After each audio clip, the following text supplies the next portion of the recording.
I started my trip in Germany, so I guess we'll start with Prost. What is it? Prost. Prost? Yeah, which I mean, they're kind of like that's the German cheers, which I mean, people talk about beer and things like that. Germany's kind of like the king. So right, Prost. I like Prost. it. All right. I've never had that, and I've been to Germany. Oh, really? And I haven't heard about that taste. Oh, that's just like the normal, like that's just their cheers. I didn't know that. Prost is like their cheers or salute or anything like that. Yeah, all right. Maybe I didn't go. I didn't go during Oktoberfest. Okay, so I've been through Oktoberfest. Highly recommend it. Like, really? It was a really cool experience. For okay. Sure.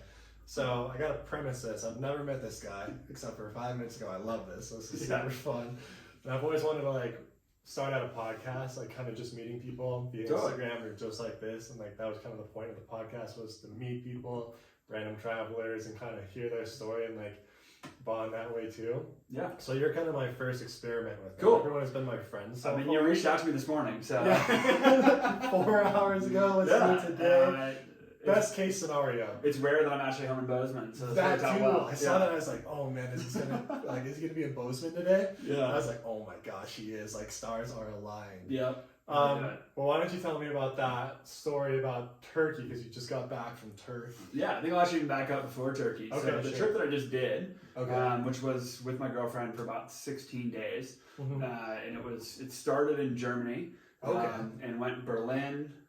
Trained to Prague, Prague for New Year's, and then took a flight. Well, it was supposed to be to Estonia, but the best and cheapest way to do that was to actually overnight in Warsaw. So we went to Poland for a night, and then went up to Tallinn, Estonia, and then flew from Tallinn to Turkey. Which, if you're thinking about all these things, it makes zero sense. No, trust me, I get it. I've been there, I've done that. So, but I mean, you go back even further. The last like 7 years. I try to do at least one winter Europe trip a year, whether it's just like for a few weeks, just to go and kind of enjoy it, because we'll talk about later like what I do for work and all that, but my work is very seasonal, so I was like 6 months on, 6 months off. Oh, that's ideal. And so because I'm a nature photographer, Europe, especially the cities, I don't really feel obligated to work. Okay. You know, I was just for the month of November, I was in South America. But that's very in line with what I do for photography. So I shot the whole trip and felt a little bit like work. Right. So Europe to me has always kind of been this trip where I can go like a vacation, totally just like relax. Yeah. I shot film the whole time. Nice. And was just kind of like getting film developed and stuff like that. So a lot of those trips, this was my 6th trip doing it. The only one that I've missed was last year for COVID. Okay. Yeah. And so like I try to do it at least once a winter. Right.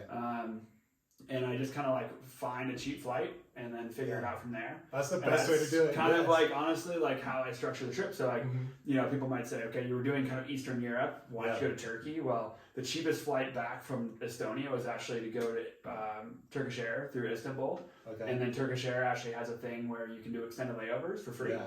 So we flew it was like $400 total for the one way, or for the direct. And it was direct from Estonia to Istanbul, and then Istanbul back to New York City. How long was the layover then? 7 days or 8 days. That was the layover? So they let you do as many days as you want, and so like it was like, cool, well, let's go to Turkey. That's ideal. Yeah, so it was like, that's why we ended up going back from Estonia to Turkey, took an 8-day layover there, and then came back to the States. So is that unique to Turkish Air, or do other airlines do that? Iceland, or what is it, Icelandic Air, they do the same thing, and that's actually how Iceland kind of blew up as a travel destination, was they were offering free stopovers, because Icelandic Air is kind of a budget airline. Right. So a lot of people were taking it to go to Europe, to go to Amsterdam or Paris or whatever. Sure. And so then it would get to the airport at Reykjavik, and then it would stop. Yeah. And then you were allowed to do, you know, up to like, I think a week of a stopover without it affecting your ticket price. That is amazing. And so a lot of people started going there, and then also people realized, this place is really cool. Right. This is now the biggest destination in the world. So that's actually where I'm going.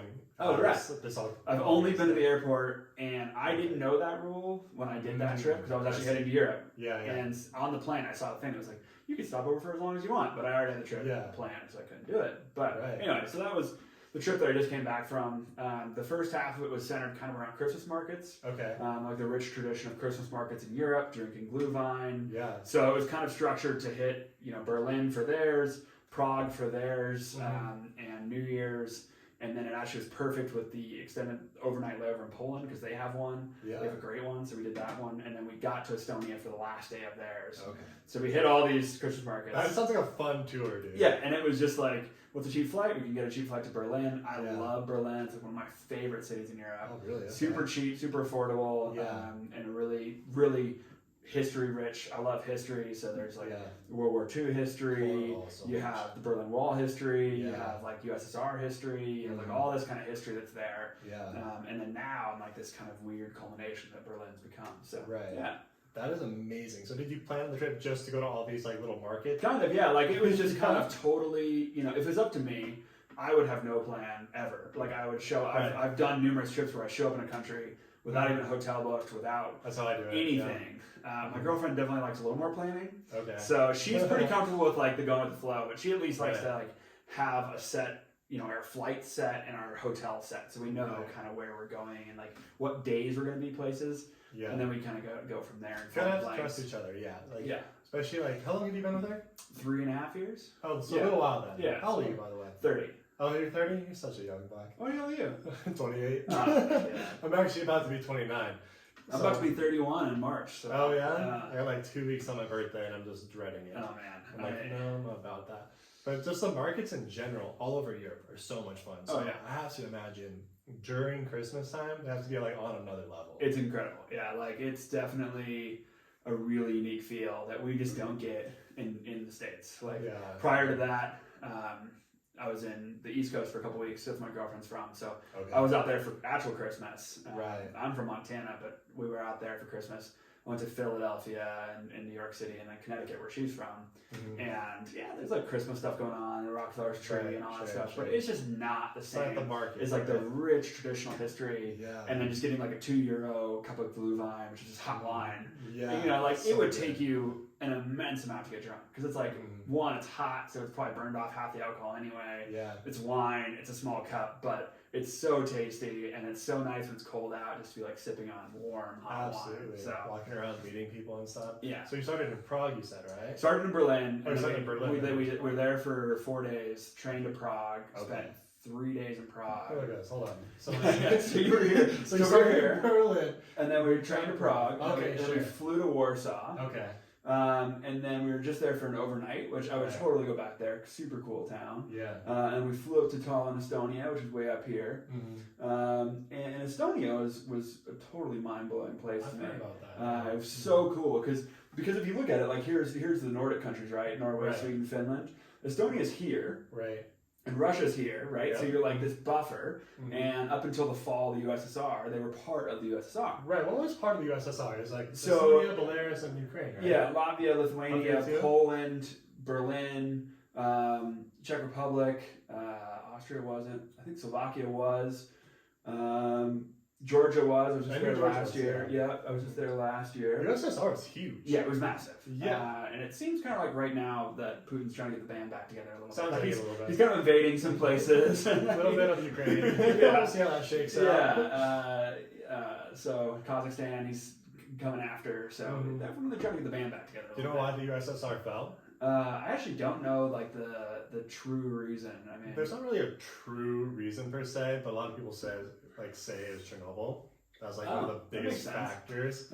So that was one of the biggest reasons why the USSR Interesting. fell. It makes sense. So Estonia is this very weird country in the USSR because our trip was actually a lot of former Soviet, right? Like Berlin, East Berlin, East Germany. Yeah. And then Czech Republic with Prague and then Warsaw. So we saw a lot of these USSR places and they all have kind of the same little feel to it. Like, they're kind of very structured and very the same. Very the same. But then you get to Estonia and it's not.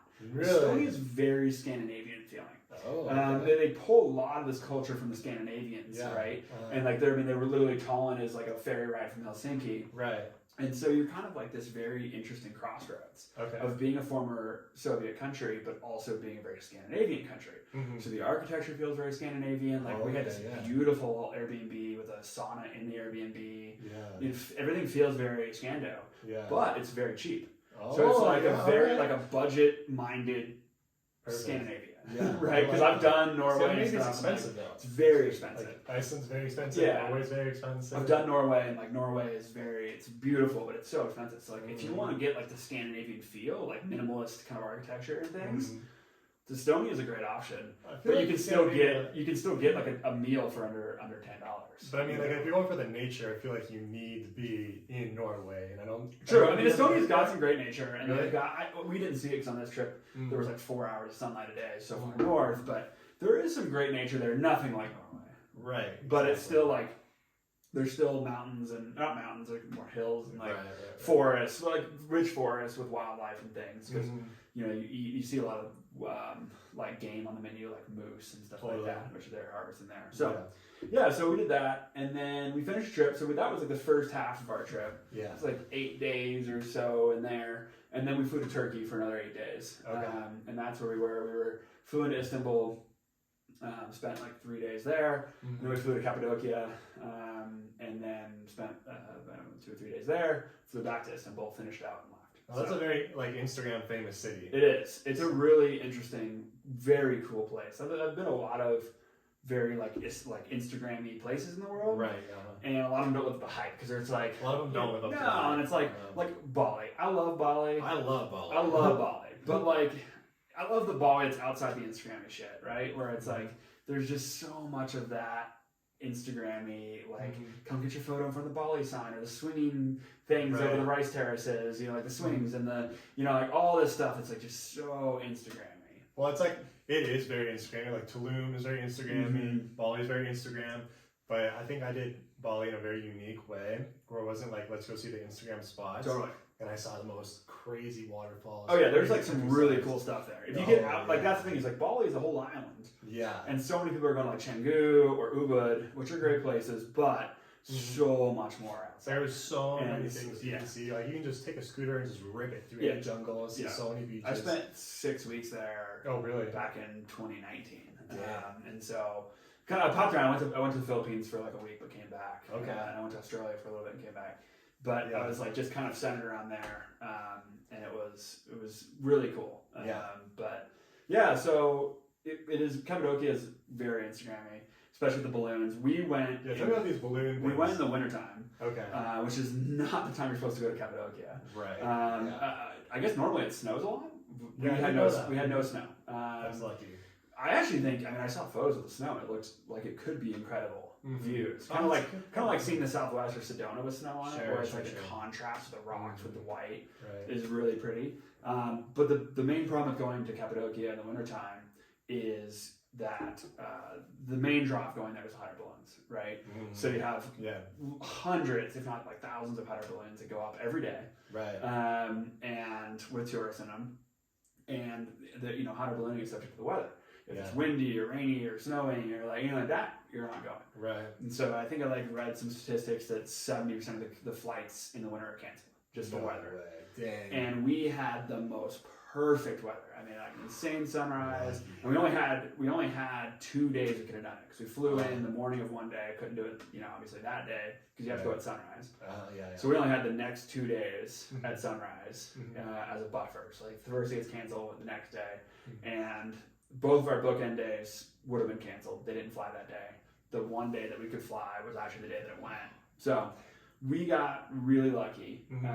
But I will say it isn't a super Instagram-y thing, but it is so cool. Yeah. I've hot air ballooned a couple times before, once in Idaho and once in the country of Georgia, and it was super underwhelming. Was it like really expensive there though? I didn't pay for it either time, so I was like on a work project both times. And so, like, when I did it in Georgia, it was kind of like, you just go up, you kind of float around for a minute, and then you just come down. So what made it better in Turkey? So I think there's a couple factors in Turkey. So both times I did it, once in Idaho, basically around the Tetons, on the backside of the Tetons. That'd be pretty cool, though. So it was cool, but like, it's not like being in a plane or a helicopter where you're actually covering a lot of ground and seeing cool stuff. You kind of just go up and then you're at the mercy of the wind. Yeah. And then because you're at the mercy of the wind, they don't do it anywhere close to the mountains. It's not like you're flying over the Tetons. Totally. You're like 20, 30, 40 miles away from the Tetons. So it's like when you're in Bozeman on those hot air balloons and you're like in the middle of the city, you can still see the bridgers, but you're pretty far away from them. Yeah, so it's not like, it's kind of underwhelming. Yeah. But in Cappadocia, and somebody on the hot air balloon in Georgia told me, they were like, look, if you ever have the chance to go to Cappadocia and do the hot air balloon, do it. It's totally different than this. Yeah. It's way cooler. And I was like, all right. So we did it, and turns out once. Like, it was one of those experiences that I think everybody should do once in their life if they have the opportunity. Because a couple of factors why it was so unique. One, there's hundreds of balloons. That would definitely add to the factor. And so, like, it's not just you going up, but you're seeing so many. And, like, so the photos are so cool because you're just like, it gives it context. Yeah. You know? Because if you just take a photo without anything in it, without a balloon in it, like the photos I have from the Georgia trip, where there's no other balloons in it, you're just kind of like, the landscape. it's just like, here it is, the big open field, you know. It's like, well, it's not super unique. And so, one, you have all of these balloons in the image, but then two, you know, Cappadocia is famous for these beautiful like rock structures and caves. Yeah, which are beautiful. Just so insanely cool. And the pilots are really good because they'll actually drop you down in there and like to the point where you're almost touching them. And they'll kind of fly you through these. I mean, they're the mercy of the wind, but they understand it enough to where they'll drop you down in it. So you go up and down. You'll go up, like we were up, I think the highest we got was 600 meters, and the lowest we got was like damn near on the ground. And they would just go up and down and like actually take you through stuff, which was really cool because you're not just going up and then going down. You're down for an hour. And like, I remember like in Georgia when we did it, we had like an hour, and I was on a hot air balloon with like 15 influencers. Like everybody on the thing was like all influencers. It's kind of fun. But the amount of selfie sticks sticking out of the hot air balloon was hilarious because like just like at any given point there's like selfie sticks everywhere. And so it was just like we go up, everybody's like, you know, when it's first going up, everybody's taking photos and taking selfie sticks and all this stuff. It's just like going crazy with it. Yeah. And then after like 15 minutes, it's kind of like, all right, we all got our stuff. Then we're just kind of sitting there, just like you're just like enjoying it though. It's kind of fun. Oh, it's kind of nice, you know. You're just kind of floating through the sky. But it's funny because like after a certain amount of time, everybody kind of did what they needed to do. Right, exactly. But in Bozeman, I know like hot air ballooning here, it's like $350 for an hour. It's crazy. In Cappadocia, it was about €100, so like $120. That's still not bad for an hour. Yeah, and I'm like, it was an investment for that, just to do it. Like, it is, but I mean, like a lot of experiences like that, whatever you're doing, scuba diving, hot air ballooning, it's gonna be around 75, 100, 150, whatever you're doing. But yeah, as long as you plan for that, like $100 or €100, it's not bad. The grand scheme of things. Yeah, compared to like here, it is like $350 or so to do it here. So it's actually like half price. Yeah, and it's way cooler. When it's way cooler, that's super cool. Do you know why you can only go at sunrise, Tom? So it's something to do with the cold air. So the air needs to be cold. So that they can actually, they were saying in Turkey, they actually can go at different times of the day in the winter because the air is always cold. Right. But in the summer months, you have to go in the morning because the air is the most cool. Right. Because you're obviously using hot air to rise your balloon above the landscape, and then you're going to be up, right? So like you need the cold air to be able to rise against. Versus if you go in like if it's 100 degrees outside and you're trying to blast this hot air, like you need to get your balloon hotter than that air. So you gotta just get this balloon hotter than 100 degrees, and that's just not really feasible, right? Right. So well, that place I really want to go there so bad. So my next trip, I'm actually starting nice, and then I'm doing this whole chain. So Norway, Sweden, Finland. Nice. And then I was gonna do Estonia. I heard really good things. Definitely recommend it. Then I have a friend. She's like, let's go to Italy. So in Italy, I just saw a James Bond movie. Have you seen the new James Bond movie? No, I haven't seen it yet. It's pretty good. I liked it. The first opening credit scene, they're in this city called Matera, Italy. Okay. And it's like, it's very similar to, what's that city called that you were just at? Cappadocia? Cappadocia. Yeah. I've really never even pronounced it. I mean, I've always thought it was Cappadocia. And then the moment I got to Istanbul, I was like, yeah, we're going to go to Cappadocia. And the guy was like, Cappadocia. Yeah. I was like, noted. Tulum. When it was like Tulum, I thought it was like Tulum. When I first read it, there's so many things I mispronounced. But there's a city in Italy, in Matera, that's exactly like that city. Amazing. I'm just like, okay, I need to go to that city. Yeah, for sure. So, but it has like all the caves, and I guess like it's like one of the most oldest prehistoric cities that hasn't been like disturbed. Like the culture or anything hasn't been war torn or anything. Amazing.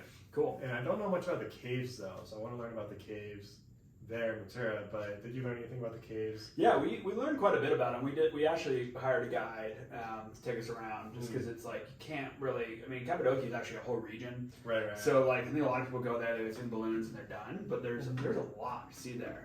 So we decided to hire a guide, and she took us around and told us all about the caves. The caves are, I mean, some of them are like from date back to like 1000 BC. Dang. So, and they've been used like periodically. Nobody's ever lived in them full time. Well, the cave houses, which are like, you have these pillars, right, and then you have like the cave houses. Those have been used for like 1,000 years, or more. But then you have these underground cities. They're cave cities. And I've seen those. Yeah. So they do these like underground cave cities, and they're really cool. But they were basically like during times of war, people hide, because like I'm a big dude, and I was getting stuck like trying to get through these tunnels, because it was like, how tall are you? I'm 6'5". You're 6'5"? Yeah. I'm 6'4.5". Maybe about half an inch. Yeah. So it was like, I was definitely getting stuck. Like trying to get like, I have some hilarious videos of me like trying to crouch down. Yep. And my girlfriend is not 6'5", and so she's like 5'6". She's tiny. So she's like, whoop, see you later. And I'm like, okay, bye. Like, I'll be there eventually. Yeah. I'm also like really broad-shouldered, so like there was a couple times, and I had like a photo pack on, so I'm like trying to wiggle my way through. Like one time I was walking through one, and both my shoulders got stuck, and I was just like, all right, I'm stuck in this cave underneath the city. So like bus rides and plane rides are they miserable? Dude, for me, I'm just like, I almost got a fight with a Russian guy on my flight to from Tallinn to Istanbul. Why? Well, because he was sitting in front of me, and he was just kept like, he was just, I don't even know how to describe it, like just fidgeting. Right. And my knees were like in the back of the chair, and so every time he did this, it would just like slam me on my knees, and he just kept doing this. And I kind of like told him to stop, and then he was like, what's the deal?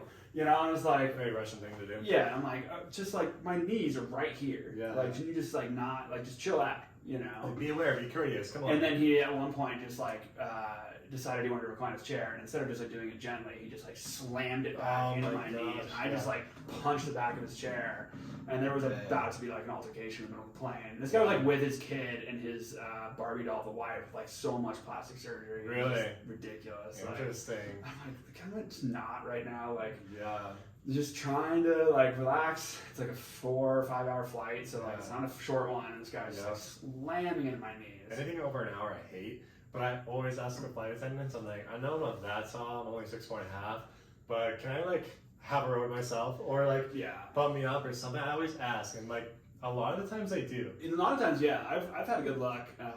That one, they were like full flight, I can't move you, and I was like, okay. I'd asked, and they couldn't move me. Last year, I finally decided to stick with one airline. So like for the most part, when possible, I always try to fly Delta. And so like now I have like platinum status, which apparently it wasn't very hard to achieve once I just actually decided to go with one airline. So like it cost me a little more, but like now that I have platinum, I'm upgraded to Comfort Plus every time. I've never not been upgraded to Comfort Plus. And it's a lot of times first class. So like when I came back from this trip, I had to fly to JFK, and then JFK Minneapolis Bozeman, and my leg from JFK to Minneapolis got first class. Nice. So it's like with if you have status, that's actually like a. So is that just like with the credit card, or is it just like signing up with Delta? Credit card. So you have to have the Delta credit card. Well, you can get it without it.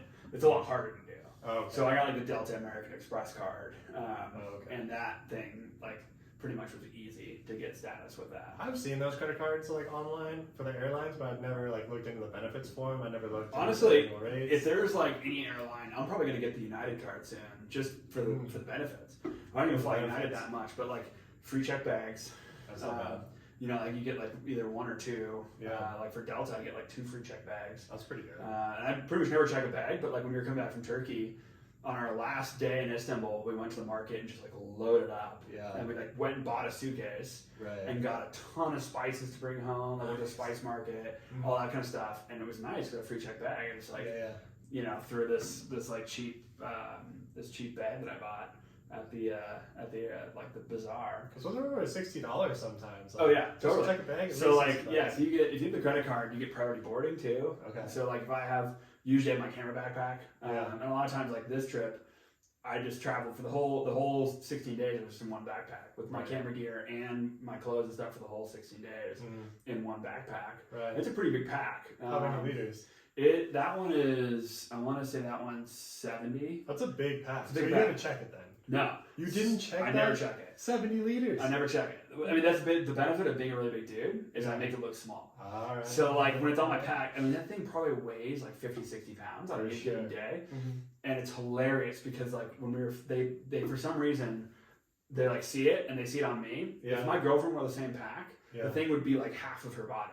Right. Right. And like for me, it's just like, oh, it's just my backpack, you know? And it was funny because like even flying, we flew TAP Portugal from JFK to Portugal to Berlin.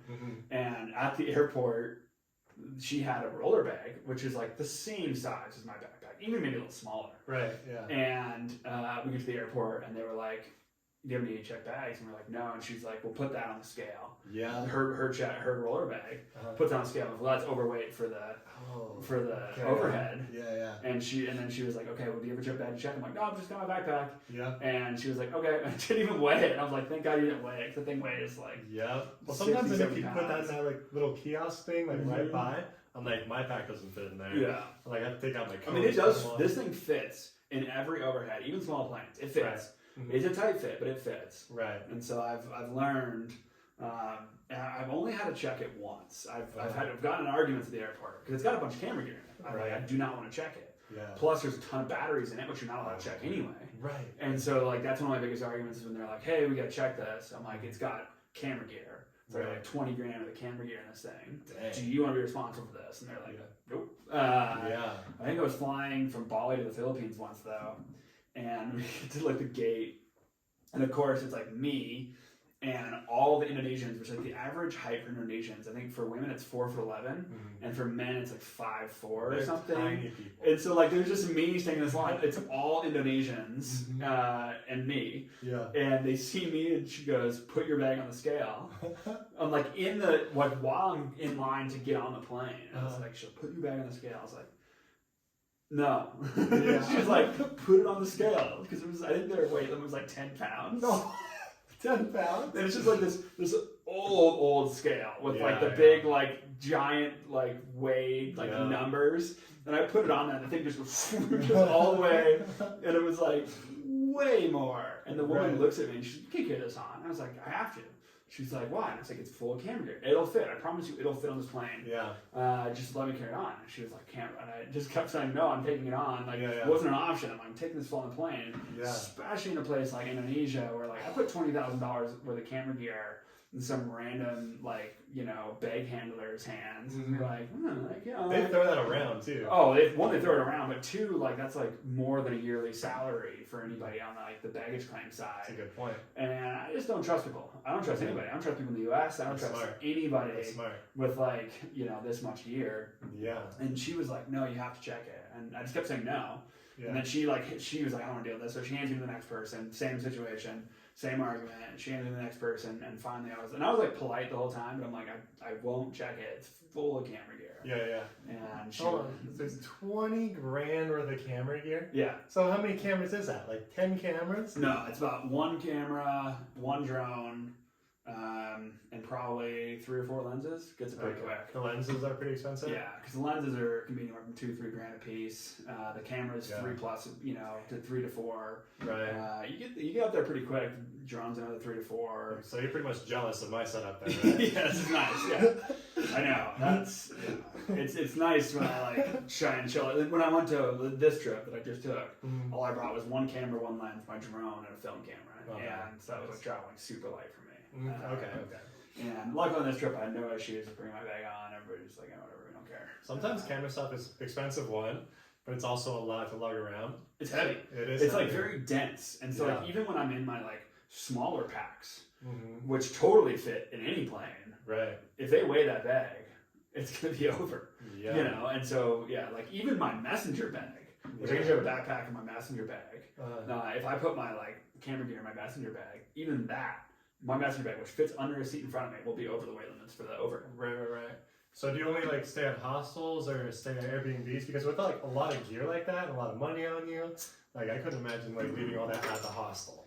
No, for the most part, it depends on how I'm traveling. If I'm with my girlfriend, Airbnb. we'll Airbnb it because oftentimes it's like the same price. You know, we're splitting it. Exactly. You know, it really is the same price. Like if you're splitting it, it's one bedroom. You know, I learned the hard way that like I was traveling with a buddy, and we obviously didn't want to share a bed. Yeah. Because he's like my size. We played football together in college, so he's like my size. You're not sure. It's like, usually it's little beds too. Yeah, no. So it was like we couldn't get an Airbnb unless it was like a 2-bed Airbnb, and those are really expensive. They are. Yeah. So like when I travel with him, we would stay in hostels because it's like hey, we can still be in the same room, but we're gonna be sharing 2 beds. You know, like 2 beds in there. Yeah. But if I'm with my girlfriend, well, it's usually Airbnb or hotels. Yeah. And honestly, anymore, Airbnb is not the deal that it used to be. Like, really? When it first started out, Airbnb was like the way to go, right? It was like, oh, I could stay in a house, you know, and like get a sweet spot. But anymore, with like the cleaning fees, the Airbnb fees, all this stuff, oftentimes it's like more expensive than a hotel. And what we're learning too is like they're like Airbnbs are super strict about like the rules. I'm not talking about like the Airbnb rules, but I'm talking about like check-in times, check-out times. And so like when we were in Peru back in November, we had an overnight red-eye flight into Lima. And we got into Lima at like 6 o'clock in the morning. Yeah. And our Airbnb was like strict. Like you cannot drop your bags off until 3 p.m. Yeah, they're like that too. And so it's like, okay, well, like I have like 60 pounds. I don't really want to be lugging this around. Yeah. You know, like while I'm just like exploring Lima. Like give me a place to drop it. And I'm like, nope, you just gotta lug it around. So it's like, you can't go into museums and wearing like that much gear and like all this stuff. And so honestly, like that's where hotels have been really nice because like oftentimes they'll, even if you can't check in yet, they'll be like, hey, like we got a room in the back. You can still have a locker.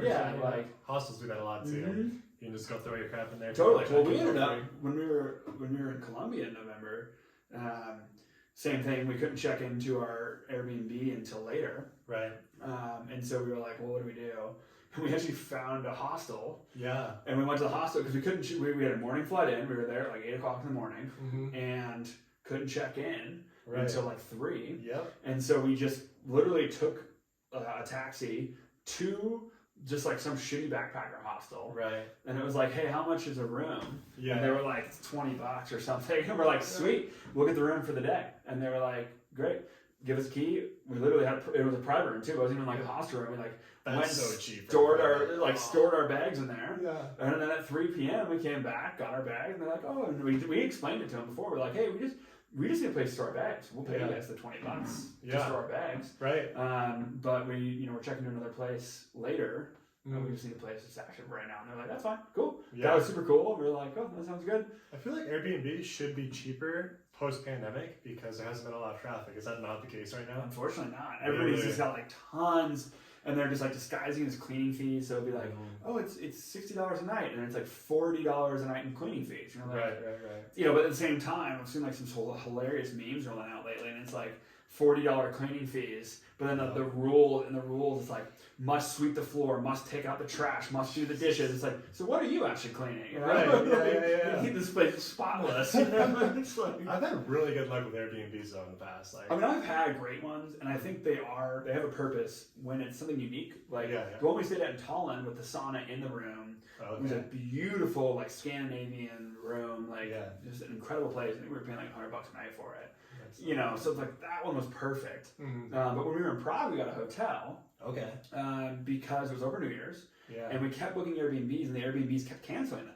What? It kept happening. Like, I had no idea, but they kept canceling. So it would be like, we'd have them for like a week. You know, we were booking out like way in advance, and then they'd be like, oh, I have to cancel now. I'm like, I've never had that happen. I've never heard of that. Me either. And it was just like constantly happening. Really? And so we finally were just like, you know what? I don't want to have like this booked. It's over New Year's, which is a busy time to be in Prague. Yeah. I don't want them to cancel the day before and have it just be like, nope, you're out. Right. So we got a hotel that was just as much as the Airbnbs. Ended up being perfect. Wow. And hotels often have breakfast included. Yeah. You know, hotels are great. I love hotels. Yeah. So it's like honestly, kind of the return of the hotel. I like that. Tell me about this New Year's in Prague though, because I love Prague. Prague is so much fun. It's so beautiful. Did you guys do like the river boats? We didn't do the river boats, but we did kind of the normal Prague stuff. I had been that trip I was talking about earlier with my buddy who I played football with. I was in there February 2020. Okay. I did a similar trip to the one I just did, kind of like half of it. Started in Berlin, did Prague, and then I went to Barcelona and Paris. So that's where it's separated and trips are different. But I was with my buddy and had such a great trip. My girlfriend was jealous, so she was like, I want to do that trip. I was like, I'll go back. I love Berlin, I love Prague. And so we were like, let's go for New Year's. It seems to be fun. And it was really cool. There's like two main places to really go watch fireworks. Okay. So fireworks are actually banned in Prague. They are? I feel like there's fireworks there though. They are. Yeah. So they're banned. Okay. But like Czech guys, if you ever meet a Czech guy, like they are not exactly sticklers for the rules. Like they do not give a shit. Right. Versus, it's funny, because you go from Germany, where like Germans are known for being rule followers. Like they like their rules, right? And they're like follow their rules to a T. And they like their order and their rules and like their, but like then you go to Czech Republic and it's like very lax, we don't give a fuck, you know. So where are you watching from, like Charles Bridge or like... So there's Charles Bridge is one option. That's where the most of them are. Yeah. But we decided to watch from the old square. That'd be fun. Great. And also because they have the astrological clock there, which is like one of the oldest operating astrological clocks in the world. So to watch that hit midnight is cool. That would be freaking So like seeing that hit midnight. So you're the square and just packed, thousands of people, packed wall to wall. Nice. And it's hilarious because you get all these people. Fireworks are adamantly banned. There's like $100,000 fines if you get caught with fireworks, stuff like that. They don't give a shit. Right. They don't care. They're just like literally in the middle of the crowd with Roman candles, just lighting them, or like full on mortars, just like setting them down and running away, and then just in the middle of the crowd. One of them blew up. I don't know if anybody got hurt, but like one of them just straight up blew up in the crowd. Luckily, like that part of the crowd was the rowdy side, so like they all kind of knew what they were in for. They were all doing that shit. So it was like they were doing it. I mean, I saw a guy like walking around with a backpack and literally probably 15 Roman candles sticking out of the back of the backpack. So the cops just didn't care. There's too much to handle, I think, for the cops. And like everybody's hammered because it's Prague and like beers are $2.50, you know. So, like, that'd be so much fun. So like there's that. I remember like when we were walking back to the hotel that night. Basically there was like a whole street of just absolute chaos of fireworks. I mean, just people lighting them off left and right, like people with fountains and like bottle rockets and like all this stuff, and then tons of police. And all of them just watching this, and I think they were just like making sure that people were like not getting in fights and stuff like that. Like they were like, do all the fireworks you want, we don't care. But like, be safe. Don't launch them at strangers and tourists, stuff like that. But like, which would be kind of fun, actually. I'd love to keep that. It's funny to be in like a city like that, which I can imagine. I've never been to the Sydney fireworks show in Australia, but I can imagine the one there is like very safe and very like the city puts it on. So like you're across the water and like it's like happening. It's very safe and orderly. And in Prague, it is the complete opposite. Like it is the least safe, absolute chaos way to do it. It's just like the city. I guess normally does fireworks or used to do fireworks, but canceled because of COVID. They're like, we're not going to do it. Which like, people weren't out in force, so like it didn't matter. Exactly. It's like people weren't like, oh, I'm going to stay in tonight because there's no fireworks. Like, That brings me to a good point. So how is traveling with COVID? Because it's like I've been putting my travels on pause specifically because of COVID, and also kind of building a bank account. For sure. So it's interesting. So I had a very good travel 2021. 2020 was pretty not good.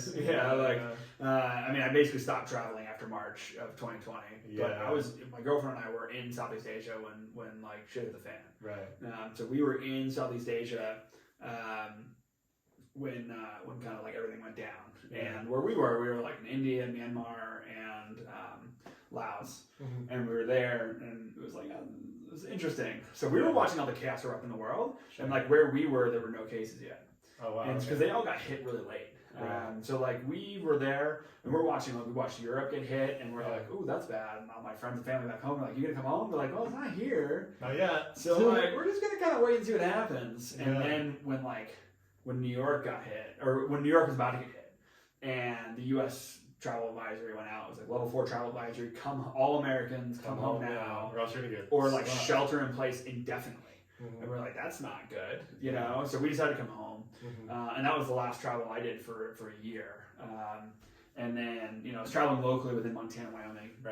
But then March 2021 was the first trip I did Mexico to Baja. family. And then that was like when the vaccines kind of came out, and we're like, all right, let's, you know, like give it a shot. And so then, you got your vaccine, right? Yeah, I got my vaccine. And that, I will say, you pretty much can't travel without a vaccine. Right. It's just impossible. Like, you know, everywhere that I've been in the last year. So I went to Baja, and then the country of Georgia, and then I was in Montana, Wyoming all summer, and then I was in Ireland in October. Yeah. Peru and Colombia in November, and then this trip. So what vaccine do you have? The Moderna. Okay. And then, so like, I would say even in like Colombia, like you couldn't even get into Peru without a vaccine. You couldn't get into Ireland without a vaccine. And then like every bar and restaurant in Ireland, you had to show your certificate. Yeah. And then in Peru, you had to have a vaccine to get in. After that was fine. Colombia, you didn't have to have a vaccine to get in or even a negative test to get in. But then all of the restaurants were starting to go to having to show them. So you could get in, you couldn't do anything. You could take out a delivery. And then in Europe, like Europe is super sticklers about like having your vaccine card. They have a whole COVID system, like an EU COVID pass. Oh, they do? It's called. It's on the phone. Oh, okay. It's a really nice system. Yeah. Which we can't access, which sucks because every time you go to a bar or restaurant, they're like, "Show me your pass." And I have like a digital COVID vaccination thing with a QR code, but it doesn't work for them. Right. They try to scan it every time. Every time I'm like, it doesn't work, and they're like, I don't scan it anyway. I'm like, it still doesn't work. Yeah. So it was like, and they were always fine with it, but it took a couple extra steps because they'd have to look at it and be like, okay, you're fine. Right. Versus like the EU COVID certificate works really well for them. They're just like, show it, scan it. Right. Through. So I was kind of worried, like I have the Johnson & Johnson. So my situation was last summer, 2021 summer, I was almost going to lose this house because I just bought this house recently, and I was going to lose the house, and I was like, I have nowhere to live in Bozeman. So expensive, nowhere to buy, nowhere to rent. So I was like, I was going to go live in London or Iceland. So I was like, but wait, I have to be vaxxed before I go, and I hadn't been vaxxed yet. So I had 45 days. So you were like, this one will be in effect. Yeah, exactly. I was like, I have 45 days because I couldn't do the Pfizer, I couldn't do the Moderna because you have to get vaxxed and then wait 30 days and then get vaxxed again.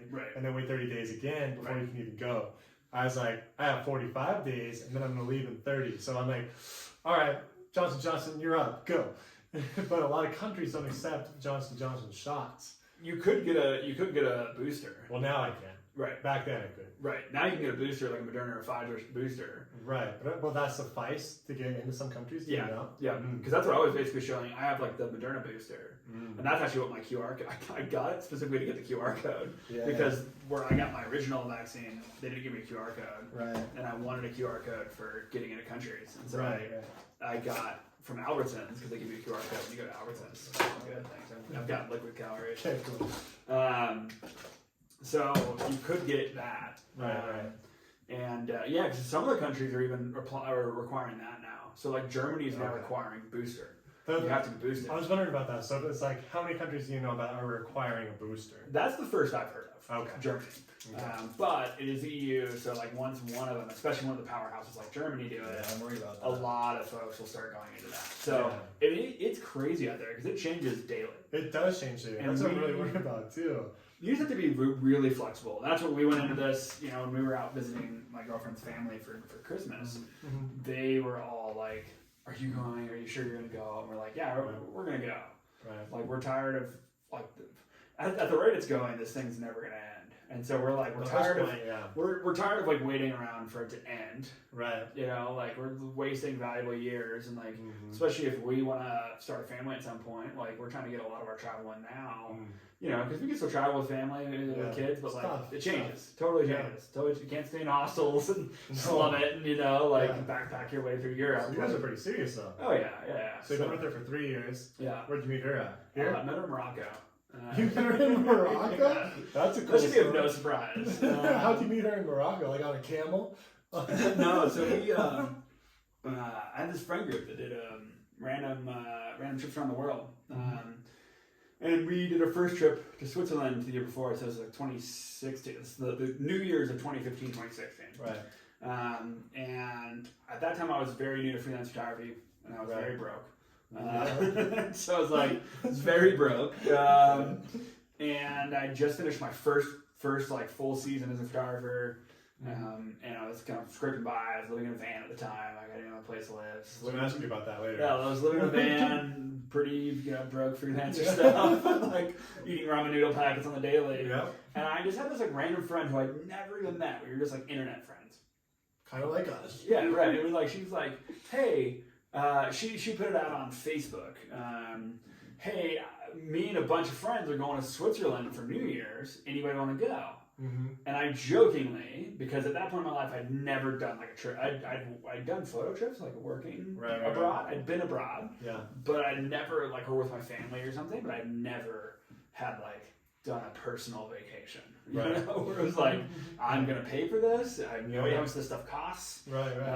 And I jokingly was like, oh, I'm totally in. You know, like, I can totally afford to go to Switzerland. Especially because, like, everybody in the group was like, they were all like work for like NASDAQ and like finance people. Did? Oh yeah, so like what the bougie yeah, Switzerland's expensive. Yeah, like, so, oh yeah, and I was like, okay. And she immediately messaged me and she was like, you should come. Mm-hmm. I was like, yeah, I don't think I can afford that. And she's like, you should do it. So we're gonna try and do it as cheap as possible. I'm like, your version of cheap as possible? I live in a van. Like, I don't think your version is cheap as possible. My version is the same. Yeah. And so I ended up, she talked me into it. I was like, all right, I'll be there. So there was, I think, 8 or 9 of us, and it was amazing. And I had booked a trip over there for 2 weeks. So I did a week with them, and then I went down to Italy for a week afterwards just to like screw around. That was my first winter Europe trip. Okay. And that was what set it off. Was like, I want this to be a yearly experience for me to go to Europe. In the winter. In the winter. That's interesting. Yeah. Versus summer. Totally. I'm totally the opposite. Well, I mean, for the most part, all of my work is in the summer. Mm-hmm. So like, I can't leave between the months of like May through October, unless it's paid, because I'm basically working every day from May to October. In the States? In the States. Okay. Mostly in Montana or Wyoming. We're going to get into that. Yeah, we'll get into that later.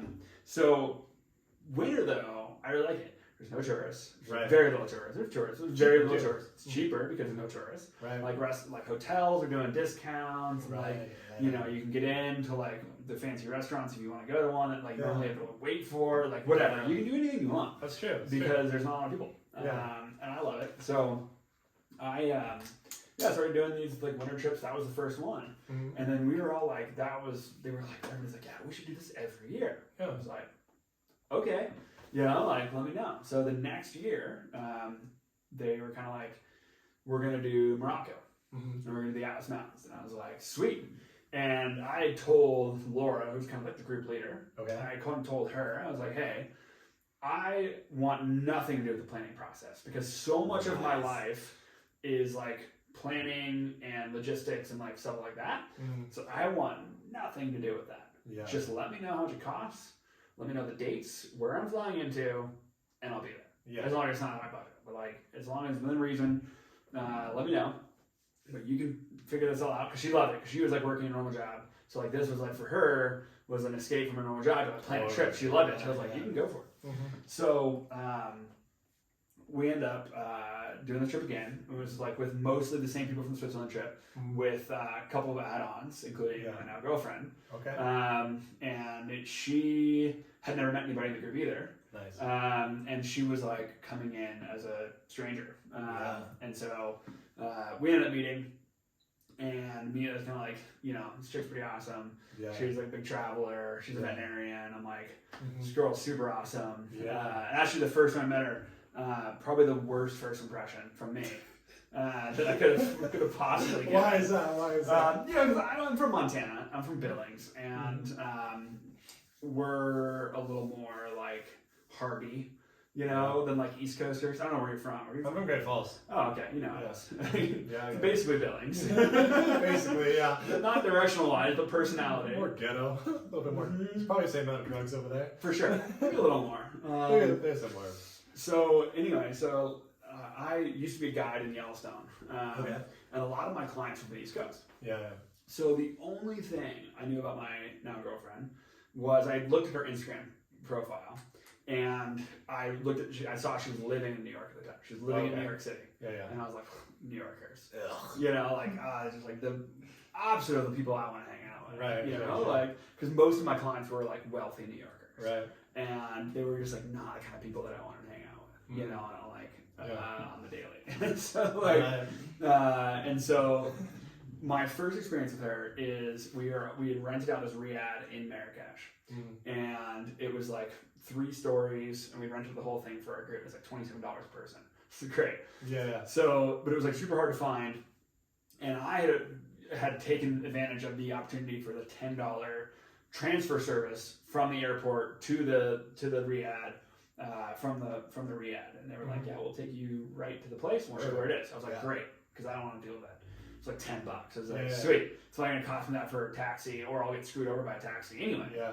So I might as well do this. So they take me in, and as I'm like getting out of the car, the taxi driver was like, or the driver was like, hey, just so you know, the moment you get out of this car, you're gonna stand out.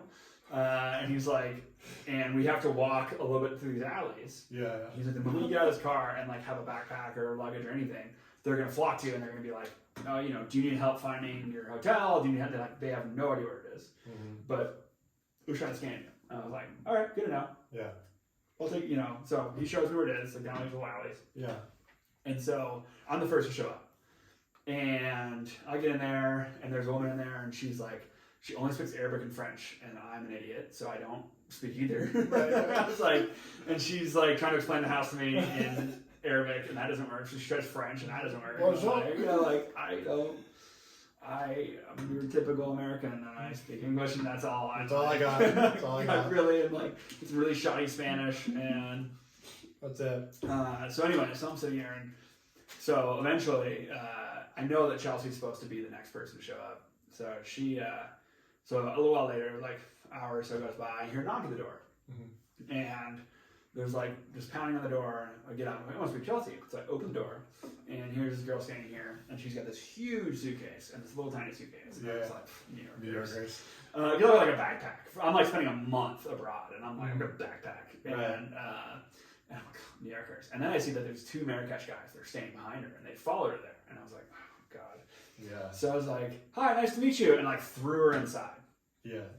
And then I was like, hi guys, and I started shutting the door, and they like blocked the door from being shut, and they started yelling at me, and they're like, she owes us money, we helped her find the hotel. And I looked at her, I was like, did they help? And she's like, no, they've been following me. I told them to go away for like the last 10 minutes. Yeah. Like I told them to go away, and like they won't leave me alone, so they keep following me. And I was like, all right, bye. And of course, they're not big guys, and so they're like blocking the door, and it's like push them both back and like shut this big giant oak door, lock it. And I'm like, they're not gonna do that. And so I'm like, welcome to Marrakesh, let's sit down, like, and these guys are like pounding on the door, like, let us in, you owe us money, let us in, like pounding on the door. And so we go sit down, and I was like, yeah, would you like some tea? And she was like, sure. It's like, pour some tea, like while these guys are like pounding the door. Yeah. Very romantic situation. Yeah. And she like one of the first words I said to her, like first sentence that I said to her was like, what's with the luggage? We're only here for like 5 days, like, and she looks at me and she's like, I'm a veterinarian, and tomorrow I'm spending the entire day volunteering at a vet clinic here in Marrakesh, and the big suitcase is full of vet supplies that I'm donating to the clinic. And I was like, ooh, sip your tea. That's nice. Yeah, it's nice of you. You're all judgmental over there. Like, oh, this New York like the little suitcase. Mm-hmm. That's my suitcase for being here. And I was like, ouch. That's not gonna go well. No, that didn't go at all. So yeah, so the rest of the week was good. We spent New Year's together, and with the rest of the group, and we kind of like parted our ways. And actually, it was really funny too. Is I was kind of into her, and I was trying to figure that whole thing out. And I knew she was like fresh out of a very long relationship. So I was like, I don't want to like step over any boundaries right now, and so, but New Year's, perfect opportunity for like a New Year's kiss situation, right? Yes. So I'm sitting here like all day racking my brain. Should I do it? Like going back and forth. Like, should I do it? Should I not do it? Should. Like, I don't know. Like, I really don't know if I should do this. And so I told myself finally, I was like, you know what? She's out of a relationship. If something's meant to be eventually, it's meant to be. But like, she lives in New York, I live in Montana. Like, how's that gonna go? Like, I get attached to people. And, like, I don't want to get attached and have her be like, bye, And so New Year's happens, and we've all been drinking and hanging out, and like we're on the roof, and like the ball drops, and we like lock eyes for like this very intense moment. And I'm like, this is my chance. I guess like screw it. I told myself all day, like I'm gonna do it. Yeah. And so I start coming after her, and like one of the guys in our group was this guy Jeff, And Jeff is this like 5'4" Dominican guy. Okay. And he's like the little opposite of me. He's like short little Dominican guy, and he's an architect. Super good dude. We actually went to Italy together after the Switzerland trip. Everybody else went home, and Jeff and I went to Italy together. Cool. Called the romantic tour of Italy. Because we're like the complete opposite human beings. Right. You know? And so as I'm standing there locking eyes with Chelsea, and I start kind of going in, Jeff just jumps in the middle of us and just starts like party boying, like just like Happy New Year, and like just like woo, and just like chugging this beer, and just like the moment was over. Just like way to go, Jeff. There was just like no moment, nothing, and like Chelsea and I were kind of like looking at each other, and we're like. I think we had like this awkward like hug situation where it was like there was no moment. You know? So we all went our separate ways. And then I kind of like went for the next few months and just like couldn't get over her. I kind of like had her in my brain for a while, and then ended up just starting to like send her postcards from around the world and like kind of like love letter type stuff and like poems and things that I was writing, and I was like. And she wasn't really getting the hint. It took her a while. It took her a long time. And then her sister finally got the hint before I did. It was like, he's into you. And she's like, no, he's not. Nah, just a friend that I met in Morocco. Like, you wrote a poem. No kidding. You know, so finally 11 months have gone by. All right. And she finally gets the hint. And then she kind of hits me up. We had been like talking a little bit more and more as time had kind of gone on, and like she texts me one day, and I am like at my ex-girlfriend's birthday party, which is always a great place to be. And I don't really know anybody, so I'm like awkwardly sitting in the corner, and I'm like, why am I here? You know, like, it was like a plonk downtown. I'm like sitting there, and she texts me, and it says, "Hey, I had this idea," and I said, "What's that?" And she goes, 7 dates on 7 continents. And I was like, what? And in my brain, I'm like freaking out. I'm like, with me? With 7 guys? like, I don't know. Like, is this for me? Is this for somebody else? Like, I can't, yes. And I think my reply was like, I volunteer as tribute with like hand raising emoji. Yeah. Because that way, she was like, I don't mean with you. I mean with like 7 guys on 7 continents. Right. And she was like, well, okay.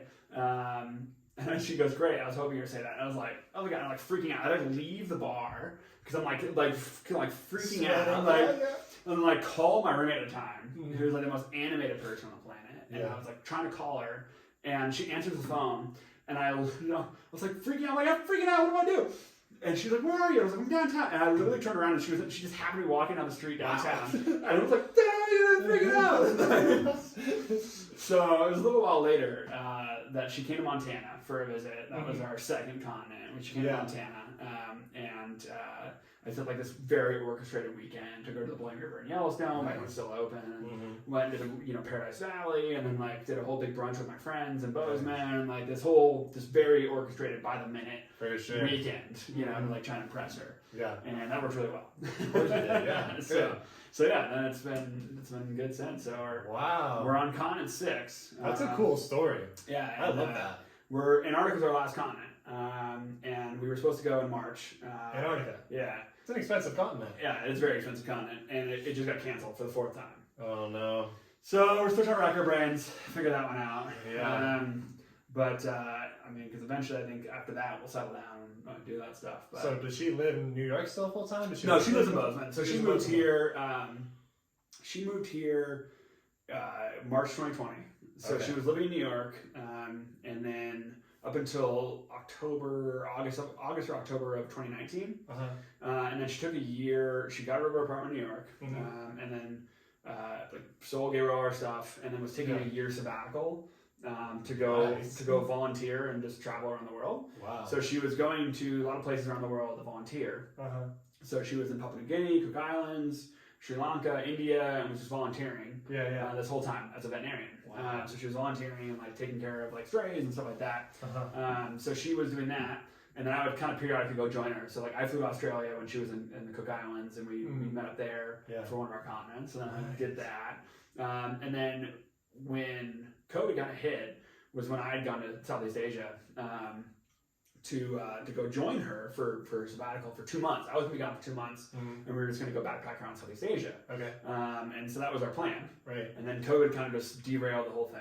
Of course. And she had no plan because she was supposed to be in Southeast Asia for another like 5 months. And then the plan was for her to finish that and then move to Montana. It's like last hurrah of her individuality, her freedom as a not a Montanan. And so she did that. But then when COVID hit, originally she was thinking about going to New York. And then this was before like everything hit the fan in New York. And she was like talking to her friends in New York, like, oh, I think I'm gonna come back to New York or go to Connecticut where she's from, like see her family, or just go stay with them for a little while or whatever. And all of her friends in New York are like, don't come here. Like it's getting bad here. Like kind of hitting the fan. Right. Like, there's a lot of rumblings that like it's about to be really bad here. Yeah. So ended up she had a plane ticket booked for New York and she ended up changing it to Montana. Okay. So we like rallied home together. Yeah. And then got home like right in the midst of the lockdown. Okay. And of course nobody wanted us. Yeah. Because like, I have a place in Bozeman, but like even my roommate in Bozeman was like, I don't want you here. Like don't come here. Like especially like that's when we didn't know anything about COVID. You know, it was like when it was really scary. It was like, you know, the writings on the wall were like, you get COVID, you die. Right.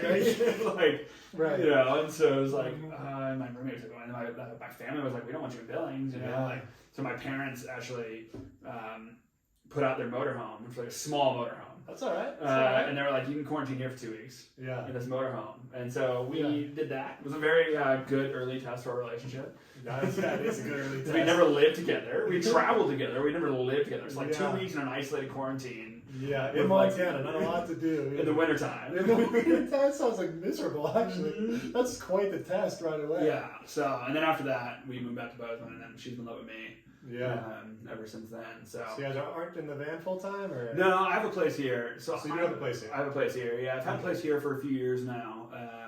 I did full time in the van for 2 years. Okay. Which was great. I loved that 2 years. It was really good for me personally, just like figure my life out. Right. My direction. Yeah.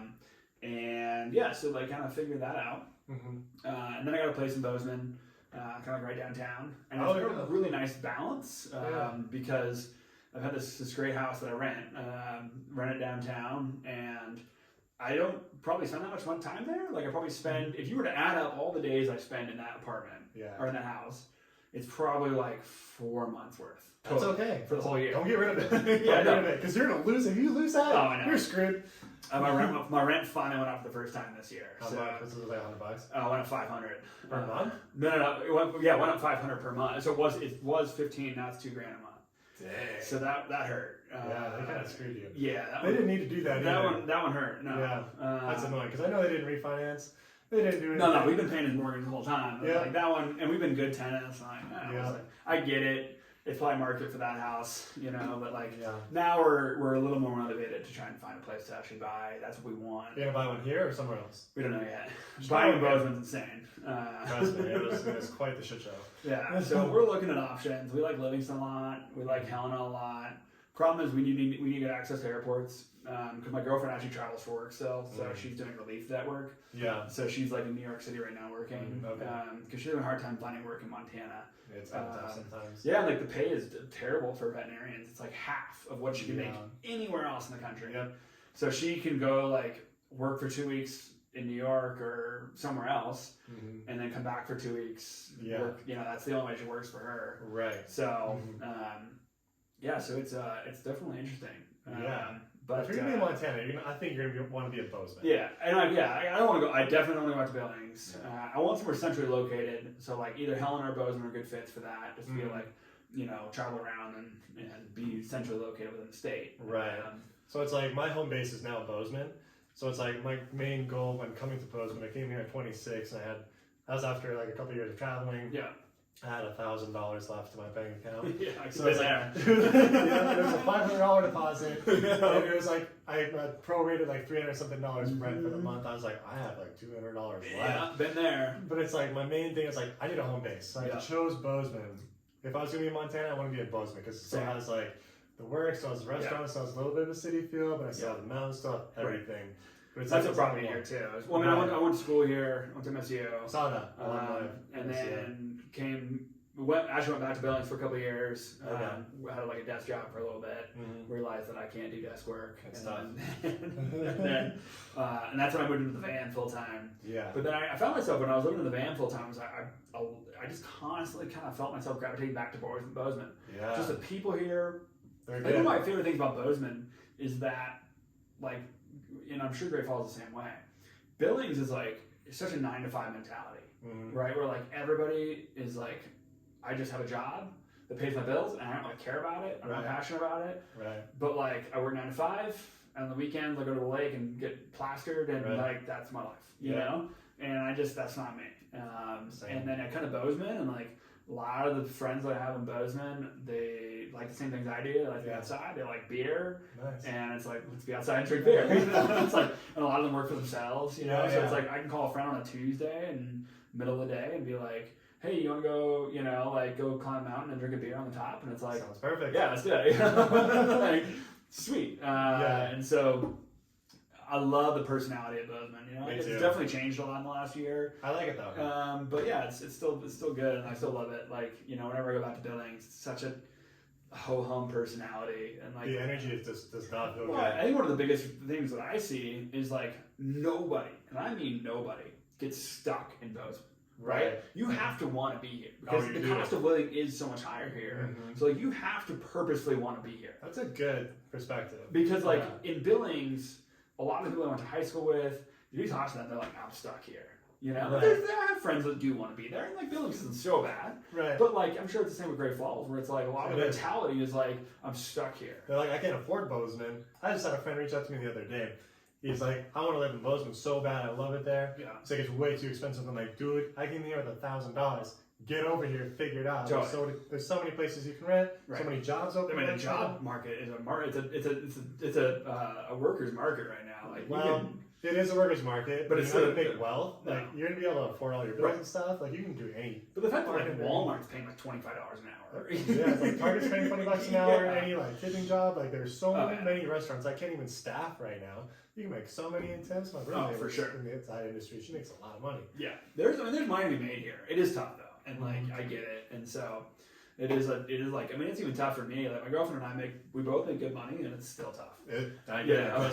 It's like tough. No matter if you're doing well, you're like, oh, I'm still scraping by. I have friends that are like, and I have friends in this town that I'm like, yeah, and they're like, I make like $25,000, and I'm like, what? How do you live? There's here? no way they make $25K to live here. Unless their rent's like, a lot of them have their folks helping them. Oh, okay. You know, it's like I have too much pride. I can't. We're older too. Pride and stubbornness. Yeah. But even friends my own age, like they're. Oh, really? I have friends my own age who are like, they take the help from their parents every month. Oh, yeah. And I can't. Like I have not asked my dad for $1 since I graduated from college, and I won't because there's too many strings attached. There are a lot of strings attached. But I think it is a really good place to own a place and like have a good place to rest your head in between adventures. So you get a great airport too. Like, it is a good by airport. far the best airport in the state. Yeah, we can fly, especially with all the direct flights now, like direct to Nashville, to like 3 cities in California, Phoenix, Vegas, Atlanta, JFK, Minneapolis. Like there's a ton of direct flights. Oh, dude, yeah. And so that's nice. Definitely by here for sure. I mean, I remember like growing up in Billings. Billings Airport's getting better too, and they're getting a lot of those directs. But like, growing up, it was like Salt Lake or Denver. Those are your direct. Seattle. Like they ran like 3 times a week. You know, it was like direct flights where like your options were like Salt Lake and Denver. Yeah. And you had to go somewhere else from there. So if you're flying international, you got to go Salt Lake, Atlanta, then wherever you're going. Yeah. You know, like they're running. You weren't getting out easy. Right. You know, like. So it's like with like my home base here. One of my goals is to like have a home base. My second home base be in like London, and then like next year having a home base be in like Edinburgh, and then just pick a new home base for the next year. Highly recommend Tallinn. Really? Like my girlfriend and I have traveled a lot, and both of us said the same thing. We're like, this is the first time I've really felt like I could live in a place. Really? Where Tallinn is it. Where's that at? Estonia. That's what I thought. Yeah. So that's the capital of Estonia. Right, so like, but man, is it a cool town. Okay. And just super friendly people. Like just the nicest people. Yeah. You know, and like the English is really good. It's like you wouldn't have to learn Estonian. Nice places like that. Like there are places that are tough. In Europe, but like places like Amsterdam. Like Amsterdam's one of my favorite cities. Like I've probably been there 10 times. Dang. And I don't even smoke weed. I just love Amsterdam. Like, you can drive drugs there, by the way. Yeah, true. But like, I just love wandering the streets there. But like, I actually asked somebody once because like their English is impeccable.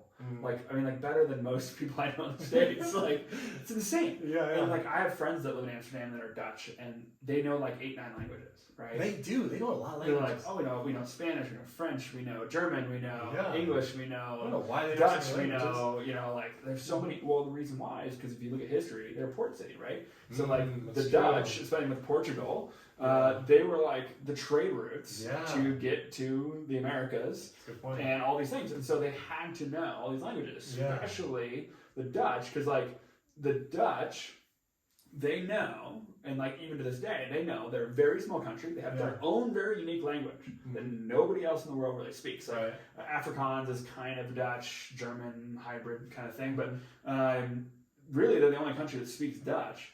And so they're a small country. They cannot, what I was told was they can't expect people to learn Dutch. Because it's like, it's not a useful language to know. It's not like Spanish or French or something where like there's a lot of places that speak Spanish or French. But like it's like you speak Dutch, you can only use it there. You can only use it in one place. Like that's what you get. But so I mean it's interesting. But like Estonia, I don't quite know why they all know English. I wonder if that's kind of the Scandinavian roots, because like when you go to Norway, you'll find everybody in Norway speaks perfect English. Really? Perfect. I mean, the education system is just amazing, and so that's probably part of it. Is just like a very strong education system. That's what it is in Norway. It's like very, very strong education, and a lot of good English speaking. So good. Because those are very tough languages. Those are really tough languages. Scandinavian languages are not easy. Do you need any refreshments or anything? No, I'm good. It's probably good. You sure? Oh yeah, I'm good. All right, I don't want to be a bad host or anything. No, you're good. Because I'm eating all this stuff. No, I'm good. I had like a big lunch before I came. All right. My canned chicken lunch. Kind of a little tiny soup. Well, I do want to get into what you do for work, because it's like this is a big passion for you. Takes you around the world. Totally. So it's like, are you strictly doing photography? Yeah. Okay, tell me about this. How to start? What do you do? I've been a full-time freelance photographer for almost 6 years now. Going into my basically what happened was I went to school in Bozeman here, and I was playing football. And I was planning on getting a nursing degree. That was my like life path. Really? So it's like long before I was like a big adventurer, big outdoorsman, or anything like that. I was like, I wanted to be a nurse. I'd done some job shadowing in ERs, and I'd done some job shadowing nurses, and I just really was passionate about it. I was like, I want to help people. I want to do this. And so I approached the nursing college in MSU, and I said, is this going to be possible as a football player? Because it's like really tough. Like both of them are very, very regimented and very tough. They are. And they told me, absolutely. Because they really wanted me as like a poster child. It was a negative stereotype of like nurses not being manly, right? And so they were like, "Oh, we can get a football player." What's more manly than a football player, right? Like, so like I was their poster child, and they were like, "Look, we have a football player." And they promised me that there's only 16 slots for like 1,000 people to get into upper division nursing in Bozeman, to stay in Bozeman. It's very, very competitive. So they were like, you can be in, so you can do your nursing here, and you will get priority placement because you have a reason that you have to stay. And usually we give the priority placement to like mothers who have their families here in Bozeman, like stuff like that. And like, but you will absolutely apply for that. And so I was like, great. So did my undergrad. I had like a 3.6 GPA. It's not bad. For a football player, it was pretty good. It was like second highest in the team. It's pretty good. So I was like, but it wasn't. It's not high enough to stay. You have to like a 4 point. I was gonna say you have to have a 4 on the nursing program. So I was like, oh man. So I go to the nursing program. I was like, hey, like, so what do I do to apply for this priority placement thing? To stay here. And they were like, oh yeah, we've decided to get rid of that this year. Ooh. I was like, nice. Cool. So like, what do I do? When you can apply? I was like, great. So I apply, and they're like, yeah, you didn't make the Bozeman. I was like, okay. And they're like, you can move to Havre, and I was like, no, I'm not moving to Havre. Definitely not. That is the worst place in Montana that I want to move. The land of wind and cold. No, it's not happening. So I was like, they were like, well, what can I do? And they're like, well, you keep retaking classes, get your GPA up, or you can change majors. And you can come back after you get another degree and get an accelerated nursing degree, something else. And I said, okay. So in order to play football, in order to be eligible for football, I couldn't retake classes. I had to be continuously getting points towards my GPA. So I had to continuously be getting credit towards my GPA. Interesting. So I couldn't retake, because that was not going to work. Yeah. So I was like, all right. So I end up, I decided I was going to switch majors. Mm-hmm. So I was looking at the options, like what kind of overlaps very easily for me, and ended up being psychology. So a lot of my undergrad credits kind of applied towards psychology. I had taken some psych classes and really enjoyed them. Yeah. And so I was like, I'm going to do psych. And so I got a psych degree, and MSU is a really good psych program. And they had a lot of options for like, what do you want to do with your psych degree? Right on the Mac. Everything's fine. Yeah, perfect. So I was like, well, there's a lot of options I could do, with this. The other thing is, too, is I figured that was a good degree to have if I went back after I graduated and got my nursing degree. Yeah. It was because, like, having a bachelor's in psych and a bachelor's in nursing would be really good complementative degrees. Yeah. And so got it. And then while I was getting that degree, I found my passion for photography. Yeah. So, like, that was when I kind of first really started, like, shooting cameras and doing this whole thing. Mm-hmm. And I was like, wow, this is really cool. And that's when I fell in love with the outdoors. And, like, that kind of, they fueled each other. They do, passion for this, the passion for photography, and the passion for the outdoors, they kind of complemented each other, kept fueling each other to do more. Like, oh, take more photos, explore more, take more photos, explore more. And it's cool. And so then I really started structuring the psych programs I was taking towards like behavioral psych of kind of like understanding marketing and like behavioral economics, which is like this like the psychology of business kind of stuff. Right. So it was like it wasn't as much like in the therapy route. It was more in the like understanding how the brain works. And it was actually ended up being a really good degree because I now have like a really good mind for marketing. Yeah. Because I'm like, I approach marketing from a like human nature standpoint. Totally. So I got that degree, and then was totally not ready to. I had like $500 in my bank account, so broke. Yep. Totally not ready for like a freelancing life because I was broke. I had no clients. I had nowhere to go, and I was like, "What am I gonna do?" So I was like, "You know what? I'm just gonna travel for like a while, and just see what happens."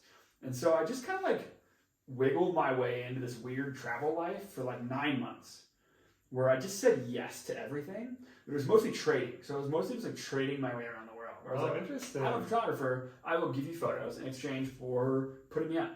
Wow. So I ended up. I followed the coffee and cigar route down northern Nicaragua. I hitchhiked across southern Africa for a while. Wow. I was in Norway for a little bit. I was in Patagonia for a little bit, and then I spent a summer guiding in Yellowstone. Okay. So it was a really weird summer. Yeah. This whole so like 9 months of doing this was really weird. Like, but man, was I addicted. I was like, after that, I was like, oh, I'm ruined. I'm so addicted to this. But I was really broke. I was like, no idea what to do. So I was like, you know what? I guess like I got this job offer from the Billings Chamber of Commerce.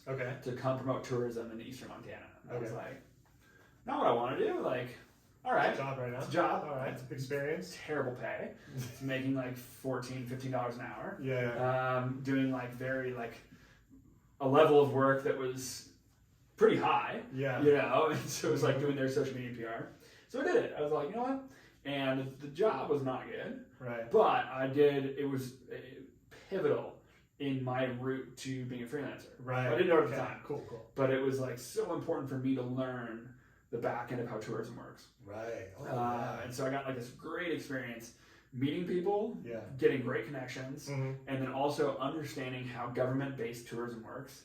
And these tourism boards. Yeah. It was very fascinating to me. Yeah. So after a year and a half of that, I was so miserable. I was just absolutely like so depressed. And like, I just couldn't do it anymore. Yeah. So I was like, I'm gonna quit. And people are like, what are you gonna do? I'm like, I don't know. I'm gonna try the photography thing, but like, I don't have clients or like money or like, and so like, I was like, oh, let's see what happens. So through that year and a half, I was like kind of working on the side of photographer and like basically working full-time photography, full-time my desk job, and just like getting after it. Yeah. And through that, I was able to like save. The cost of living in Billings is pretty low, so I was able to save a lot. And I had like no debt, so I was like, great. I was able to put a lot away, and I was able to put $25,000 into a nest egg. And I was like, great. Wow. If I fail, this is here for me. You know, this is great. I'm really happy. I'm proud of myself, right? I'm like, this is gonna be good. Like 24 at the time, 25 at the time, I think, something like that. And so I'm like pretty, you know, still young and after it. And I was like, all right, put away $25,000. That's a good nest egg. Yeah, I was like, that's a good nest egg. Like, it's in case I fail, right? Yeah. So I quit my job. Okay. And in the span of like a week or a couple weeks, I got rid of my apartment in Billings. Okay. I bought a shipping container. To store all your stuff? To put all my stuff in it. Okay. And I put all my stuff in the shipping container. Yeah. Because it was and that was like $2,000. Okay, yeah. So I spent like $2,000 on the shipping container. my dad was gracious enough to let me put it on his office property, like where his work is. Yeah. He was like, I don't care. There's this huge lot back there. Like, just drop it there. So it's like sweet, because I didn't want to pay $200 a month in storage fees. Totally. Because it's been 6 years since then. Right. And like $2,000 is actually cheaper than the 6 years of storage fees I would have paid. So I had to put all my stuff in there, and then lived in my car for a little while. Okay. And I was like, all right, this is interesting. You know, like, it's tough. I'm a big dude, you know. I was living in a Subaru. Oh, jeez, that's so hard. Just living in a car. And I was kind of like, at the time, like looking for a van. Yeah. And I was like, I'm gonna look for a van. And my budget was like $10,000. So I was like, you know, I could probably get a good van for $10,000. No, you can't. Yeah, you really can't. So I'm like checking out these vans for like $10,000. They're like, you know, like super creeper vans. Just like, they're raging. Oh shit. So I ended up passing one of those, and then one day I go on Craigslist and I see this van, and it's a 2006 Dodge Sprinter. Okay. The classic T1N Sprinter. Yeah. These things are beats, and like diesel, and the thing was totally built out, and it was $23,000. Which now is a steal. Yeah, now it's a steal. Now it's a steal.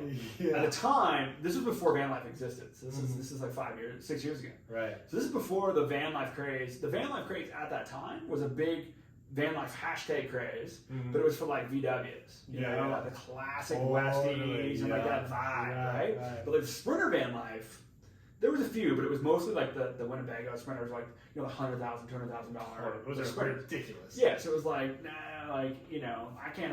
I remember looking at those people and being like, no freaking way can I afford that. You know? Yeah. So this van comes up, and if you're doing math in your head, it's $25,000 the nest egg I put up. Minus two. I have $23,000. And it was what, 23 or 23? It's like, all right, now we're at zero. So it's like I literally have this very distinct memory of like going for a test drive. Guy was in Bozeman. Yeah. Super good dude. Super nice guy. Yeah. He built it on himself. He was like a polar bear researcher. Super cool guy. Interesting. Super fascinating human being. Yeah. And he was like, yeah, I'm selling it. He's like, I'm just kind of a tinker. I like building these, selling them, and then building a new one. Yeah. And I was like, he's like, I've only put a couple thousand miles on it. He's like, there was 150 on when I bought it. Yeah. Because it used to be a prisoner transport vehicle. Okay. So nice. So yeah, it's like, okay. And he said, yeah, and he's like, I've only put a couple thousand miles on it since I bought it. So I was like, you know, all right. Would you take cash for it? You know, like right now, would you take it? Because he was like, I think he wanted like 24. I said, I'll give you 23. I was like, I have 24. Like, I have 23. That's it. There's no negotiation here.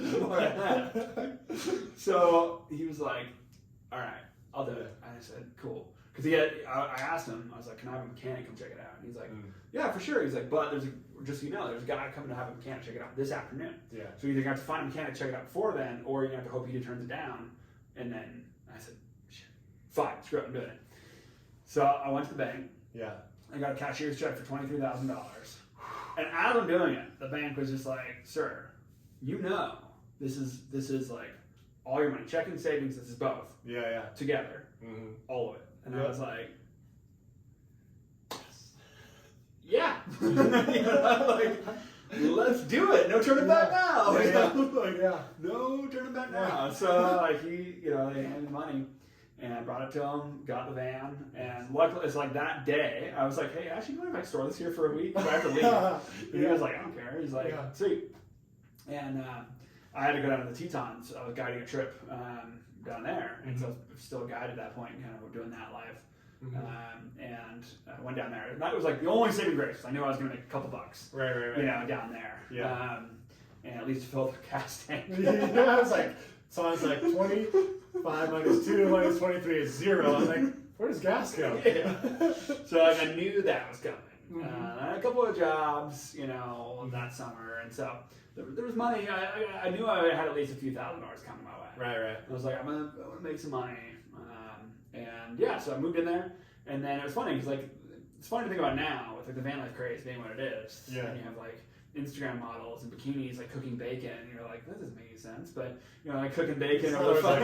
It's not always like that. I'm like, I lived in Walmart parking lots and like that's what it's like. Like hotel parking lots, Walmart parking lots. Yeah, like I was living the life of just like whatever I could, you know, to get by, and it was good, and like it was so important for me because I was such like a you know, I was so lost in my life at that point. I think we all are, yeah, for sure. I'm like, I'm still a little lost, but like at that point, my life was super lost. You know, I was like coming out of depression. I was coming out of like all this stuff, and like mentally, just like, what am I doing? Yeah. You know, but like just being so free to be like, I live here, right, in this space. Yeah. You know, and like this is just what I do. And like, luckily, I had friends, and I also met so many awesome people when I was on the road that were just like, come shower here, come stay here, I'll cook you a hot meal, like, you know. But I mean, there was times like during that time where like I was down in Salt Lake and like my brakes were shot, and then I was like, so I took it to the brake shop, and they were like, yeah, your struts are shot too, and I was like, it makes sense why I go over bumps, and it's like, and this is a couple years, you know, like, so like, well, I wasn't sold a lemon, the guy sold me a good vehicle, but like, this is a couple years later, and I still, you know, scraped by, and I remember they were like handing the bill for $2,000, and I was like, that's about everything again, you know, here we go, and like, literally just sitting in a Walmart parking lot, like that night, just like crying and eating rice, like I literally just had some rice. I was just sitting in the back of the van and like, what am I doing? You know, like, is this worth it? Yeah. You know, like, I could just go get a job. Right. You know, and like, nobody at that point understood. Like, people supported me, but nobody believed I could do it. Even my own parents. Yeah. You know, like, they supported me, and they were like, you know, I understand. But like, I like distinctly remember my dad saying like, you know, you done chasing rainbows and you get a real job yet? And I was like, nope. I kind of like rainbows. You know, they're pretty cool. You ever seen one? Yeah. They're nifty. I'm just gonna drive that way. You know? Yeah. That's just the way life was working. You know, so it took me a couple years, and like really, it was like two years of slogging, and then like the third year was finally when it kind of started switching over. So how did you switch over? Did you like get more Instagram followers? Did you just take pictures? It wasn't really that. It was just like time. You know, and that's the biggest thing when a lot of photographers ask me, how do I get to your level? Sure. You know, how do I get to the point where you're making good money? I only work 6 months a year now. I don't, you know, I'm not struggling. I'm like, I'm doing well for myself. Yeah. And I say, the biggest thing I can tell you is don't give up. Totally. Which seems like so cliche. It's not. But like, the way that I look at it with photography, it's the numbers game, right? I like stats, I like numbers. And so like, let's say you have a pool of 100 photographers that start out and want to be photographers. Okay. So year one sucks, you know, and you probably have an attrition rate of at least 50%, at least minimum, probably 50 to 75% just first year. Yeah. We're out, but let's say it's 50% to be conservative. So year two, you have 50 photographers. Year two sucks too. Yeah. You know, like year two is also not fun. Right. So year two, you also slog, right? And the attrition rate's another 50%. Boom, you got 25 photographers left. Right. You know, and I think year three, that's when it starts turning a corner, but it's not. Like, there's still not a lot of end in sight. And I think you still got another attrition rate of 50%. Sure. If you make it through every year more drop off. Yeah. You know, and if you just continue that path, it's a war of attrition. You know, the way that I look at it too is there's a lot of photographers who believe in like a quantity over quality thing, right? Okay. So they're like, I shoot 10,000 projects a year, right? Like, or I shoot, you know, 10 projects a day. I have friends who they make really good money. It's not for me. Right. Like real estate photographers, portrait photographers, those kind of people who like my buddy Nathan in Billings, one of my best friends, he's a real estate photographer. Okay. That dude shoots like 5-6 houses a day minimum. Yeah. Every day. That was like a full-time job. Totally. Just doing that. Yeah. You know, and then like getting that in, and he is a hustler. And that's why we're good friends, because he is such a hustler. Right. That life is not for me. I want like 10 clients a year. Really? Oh yeah, and that's where I'm at. Interesting. And so like, I want clients to send me out for a week, a month, a project where it's like, this is it, you know? And you can make 6 figures on 10 clients. It's easy. No way. Easy. Like, it's just like, if you're doing big projects. So what are these projects? Like, what do they entail? So like, a lot of what I do is tourism photography, right? So a lot of what I do is projects for various tourism boards who want me to go out. So like 2020, one of my big projects is I shot 36 state parks in the state of Montana. Wow. Over the course of summer. Okay. And as part of that, I also shot 2 weeks of motorcycle photography in eastern Montana. Same client, different project, kind of weave it in. Yeah. I was already out there anyway. Yeah. But I drove, like that summer, I drove 12,000 miles just in the state of Montana, covering all those. Like 36 state parks. It's like, that was a project. That was like a summer project. Yeah. Right? It's like, you know, and that was such an important thing for me to have that project, because 2020 sucked. Yeah. Right? And when COVID first hit, I had calls from all my clients on like when I first came back to quarantine in the motorhome. All my clients called me and were like, "Hey, we got to cancel our shoot for the year. We just don't know what's going to happen. We don't know what tourism's going to do this year. That's like tough. Everything's canceling." Yeah. You know, and so that just canceled. But luckily, that state park shoot, that motorcycle shoot, stayed on. Okay. And that saved my life. Yeah. You know, because it was like that was like 2 months of work. Right. And then after that 2 months, and then like Montana had a huge wave of tourism that summer, because nobody was flying, everybody was driving, doing drive tourism, RV tourism. Yeah. So everybody's coming to Montana. Yeah. You know, and I was like, great. So then my season picked up. Like by the time that project finished, I was getting, my phone was like ringing nonstop. Like people being like, "Hey, we got CARES grants, we got grants, we got to do stuff with. Sure. We got to go to work." Yeah, and I worked basically from that point up until December. It's a very long season for me. Okay. Usually my season's like over in October. Once snow starts flying, usually my clients are like, we're done for the tourism season. Right. That year, everybody was like, we got grant money, we got stuff we got to spend. Like, you know, let's finish out the year. So I shot all the way through December. And so that's, you know, like those are projects, right? So like some projects are a week, some projects are 4 days, some projects are a day, you know, but like those are typically how my structure works. Is like having these big structured projects, right? Do you reach out to any of these people, or do they reach out to you? They all reach out to you. I don't do any cold calling. Really? I'll do it occasionally, and usually it doesn't work. My theory on cold calling is if you're calling somebody, you're desperate. If they're calling you, they're desperate, and it gives you all the leverage to negotiate. It's true. How much you're worth and your day rate, and you know what your photos are worth, versus like. You know, if I'm cold calling a million companies, they're gonna be like, "We'll give you $20." Right. Like, yeah, that's a good or point. like, give you some product. You know, and I'm like, "Nope, I don't do that." Right. And so I'm like, by not, it's a lot of faith. Yeah. Because right now, as it looks right now, it's mid-January, and I have basically nothing on for the summer. Yeah. But I just know that's going to fill. Right. It does every single year. Last year, I had like everybody, especially with COVID, everybody even like really hesitant on booking ahead of time. Yeah. But last year, I basically worked for 6 months straight. Okay. And none of that was booked until maybe May. Right. Like basically May happened, and then all of a sudden my phone's ringing off the hook. Like, "Hey, we got to shoot." And I'd be like, I got 4 days where I'm traveling from northeast Montana, northwest Montana, which is an 11-hour drive on its own. And they're like, "We'll take it." I'm like, that's not really up for grabs. And they're like, "We'll take it." I'm like, I'll be there. You know, it's like when you gotta make hay while the sun shines, right? So it's like, when there's green grass on the ground or there's no snow flying in Montana, you gotta shoot. I was gonna say, I think that's a really hard industry to break into. It is. And that's just back to my persistence thing, right? And the way I look at it is every year you do this, you gain, you know, if I can gain 1 or 2 new clients per year to be in my pool of like my arsenal, that's perfect. That's what I want, right? Because for me, not everybody wants to do a shoot every year. You know, I don't like to pressure them. I don't want to be like, "Oh, you guys need to do a shoot." Like, no, like we're still friends. Like, you guys need some help. You know, like totally.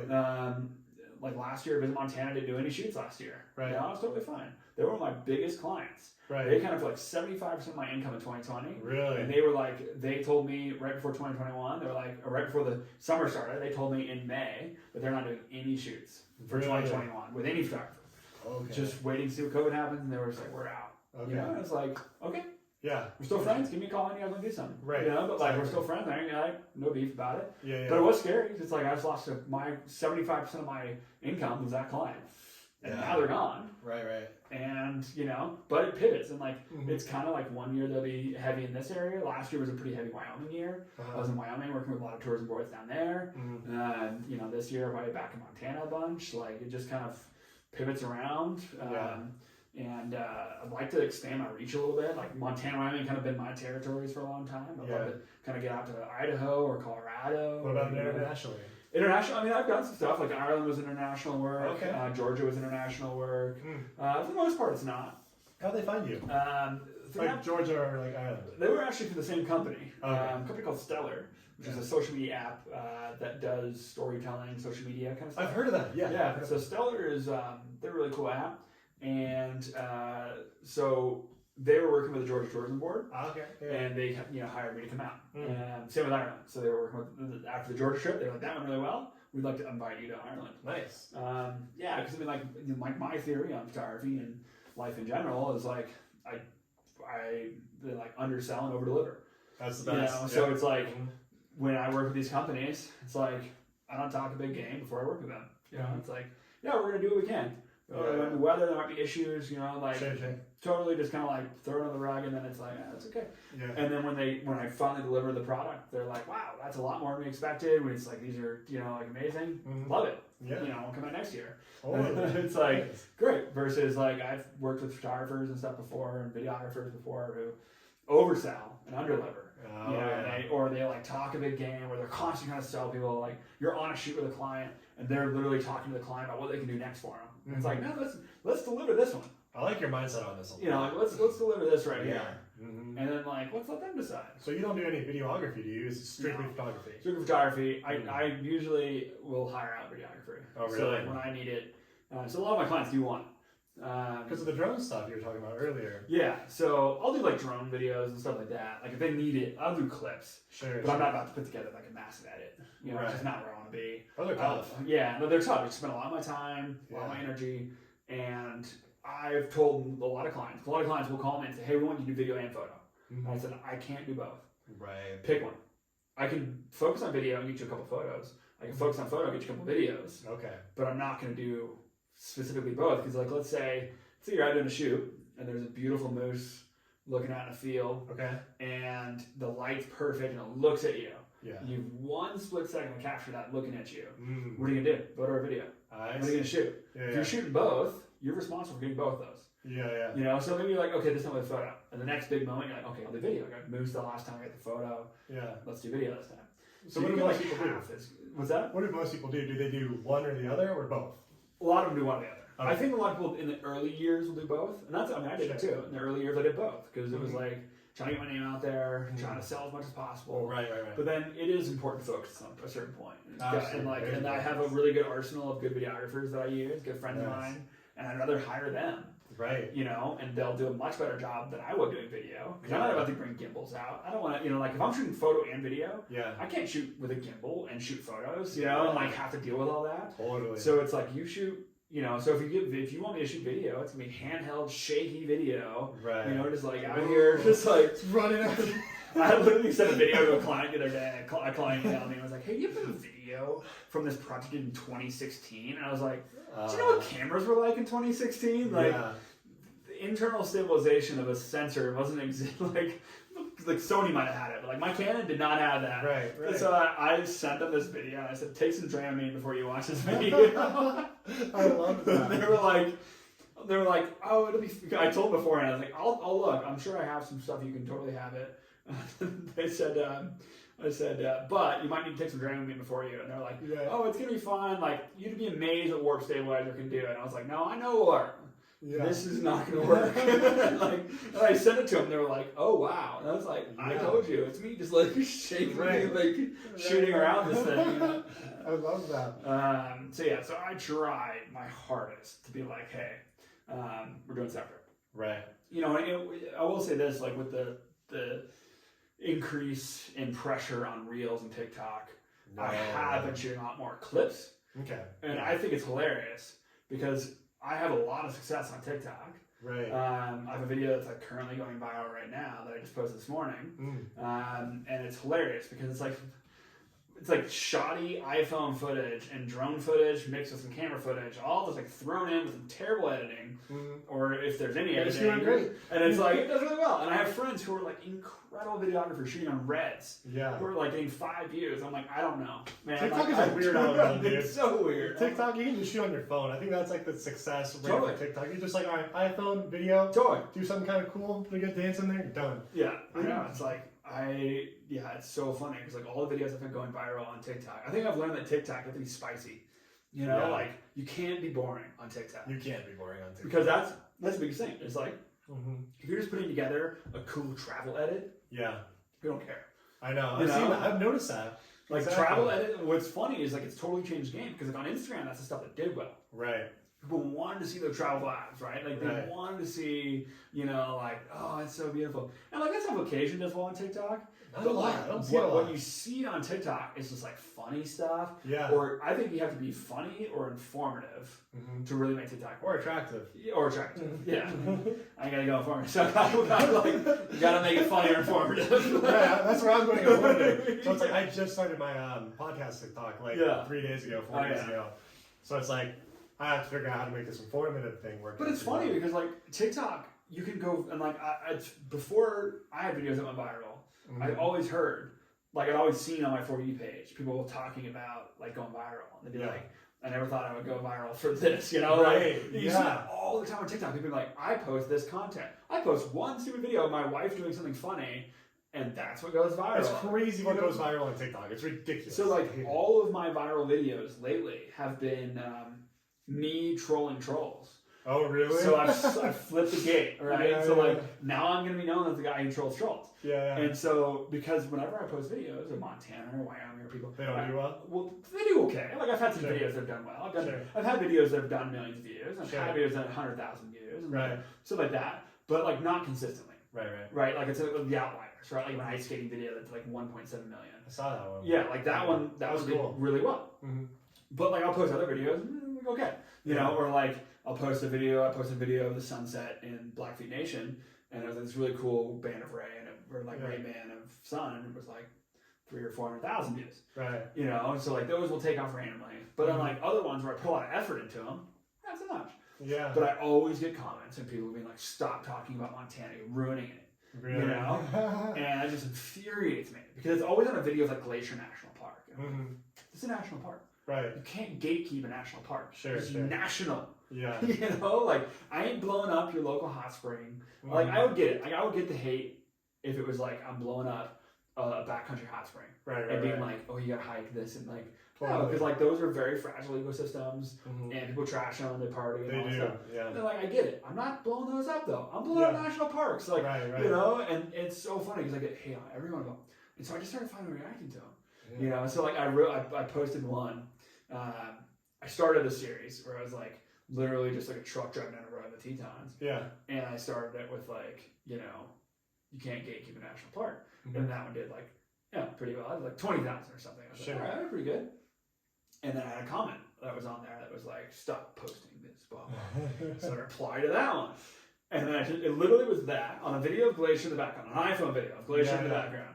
And it was like this big long thing about how I'm ruining the place. Right. And then that was on there for like 3 seconds. It goes away, and it just said no.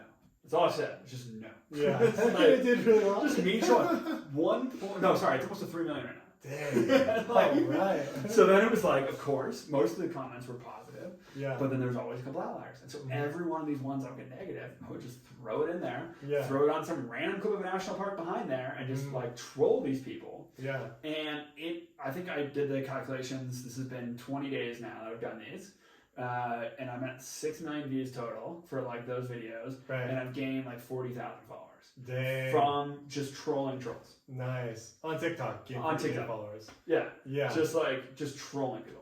So it's like, great, now I'm like the gatekeeper troll. So I'm sure you have like TikTok to your Instagram. Yeah. How many have you picked up? How many followers have you picked up? Not that many. I've probably picked up like, I would say, from TikTok total, since I started my TikTok like last year, I've only probably picked up like less than 5,000. Okay. So that's not bad. No, it's not bad. It's not a bad. I will say, like, TikTok is definitely easier to grow on. It is, for sure. Way easier. Yeah. Because the thing is that I love about TikTok too is you can kind of post whatever you want, and it can do well. Right? Like, you know, I have videos that are totally outside of like my brand. Right. Where it's like, you know, I posted a video. I was at an MSU football game, watching from the stands, and like the streaker ran in the field, and none of the security were tackling him. He was just running around, and then finally a player tripped him. And it was just like this hilarious video. It's like so funny, and it did like 1 million views. Really? I gained like 0 followers from that.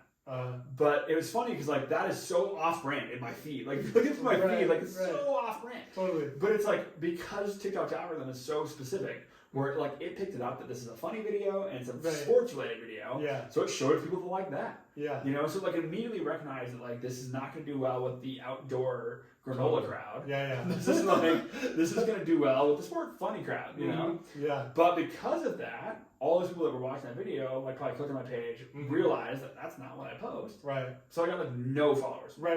Yeah. But like the video that I posted this morning is just a video of a time lapse of stars over Palisade Falls. Okay, that'd be pretty cool. And it's like this cool little time lapse that I did. And I don't know what it's at right now. When I got in here, it was at like 200,000, and I suppose it's pretty good. Wow. So like it's racking, and it's probably gained like 4,000 or 5,000 followers just from that already. Really? Yeah. So like because that's in my brand, people look at my page and like, oh, I like that video. Right. I like that video, so now I'm gonna like this guy. Yeah. So that's where TikTok's a very interesting place. Is like you can post stuff that's just super random, you know. And I kind of like that. Right. Where like I don't have to be as like brand focused as I do on like Instagram, where everything has to be kind of linear and be like, this is what it looks like, you know. And so do you do any like TikToks or Reels for any of your clients or anything? They're all starting to. Yeah. Yeah. So like last year, I started having success with it. Okay. And I did it on purpose. I was like, I'm gonna start doing Reels. Of these communities that I photographed for like a week. You know, I do these communities for a week. And I'm like, I'm going to do a reel based on that community. Right. And they would do really well. Or a TikTok on that community. They would do really well. Right. And so because of that, then a lot of my clients that were already booked for the year were like, hey, what do we want? You know, we want to get that. Yeah. And I said, I'll give it to you guys this year, but like next year, that's going to cost you money. Totally. This is like an experimental year. I'm trying this out. Yeah. Feeling this out, see what I like about it. And kind of experimenting with it. And they're all like, great. You know, like, and now they're all like wanting to pay me to add that on to what I'm already doing. Nice. So when it comes back to video, like that's the video I'm doing, right? Like the video content that I'm creating. So what are you shooting that on though? Are you shooting on your cameras? Everything. Camera, iPhone, and drone. Okay. So like I've already got the stuff already out. So it's like if I'm already droning an area for work, it's so easy just to flip the button. I've been yelling at myself lately for how much cool drone photos I have of the world that I don't have a single video from. Because I just didn't flip it over. Because like my brain's never worked that way, where it's like when I'm shooting photos.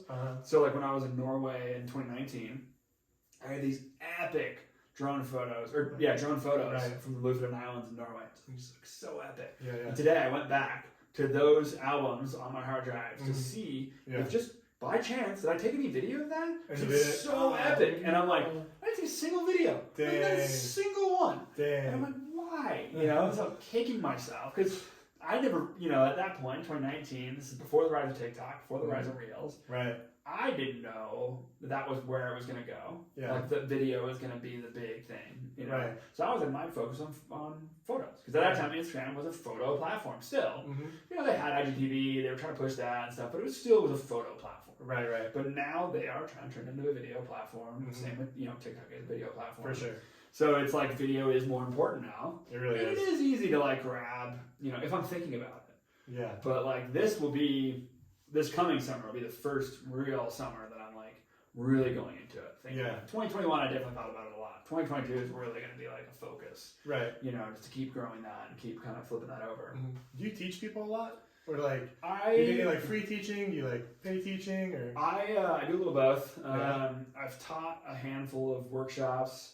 I keep saying that I want to do like a workshop in Bozeman. Okay. Where it's like, hey, you guys pay $100, and I'll. So that could be kind of fun for you, like.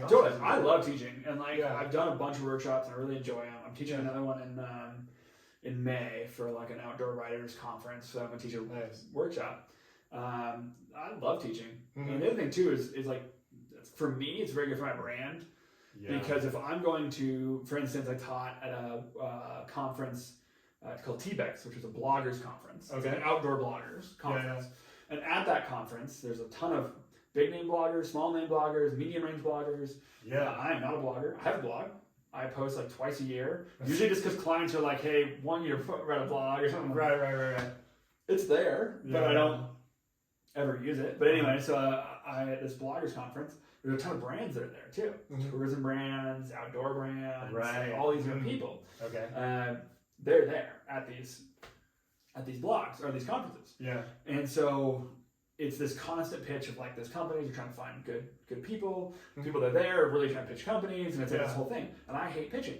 We talked about I hate the idea of pitching. Right. So for me, it's so much easier if I'm already in a good position of being like in a situation where I'm the expert, right? So like I'm the speaker of that job.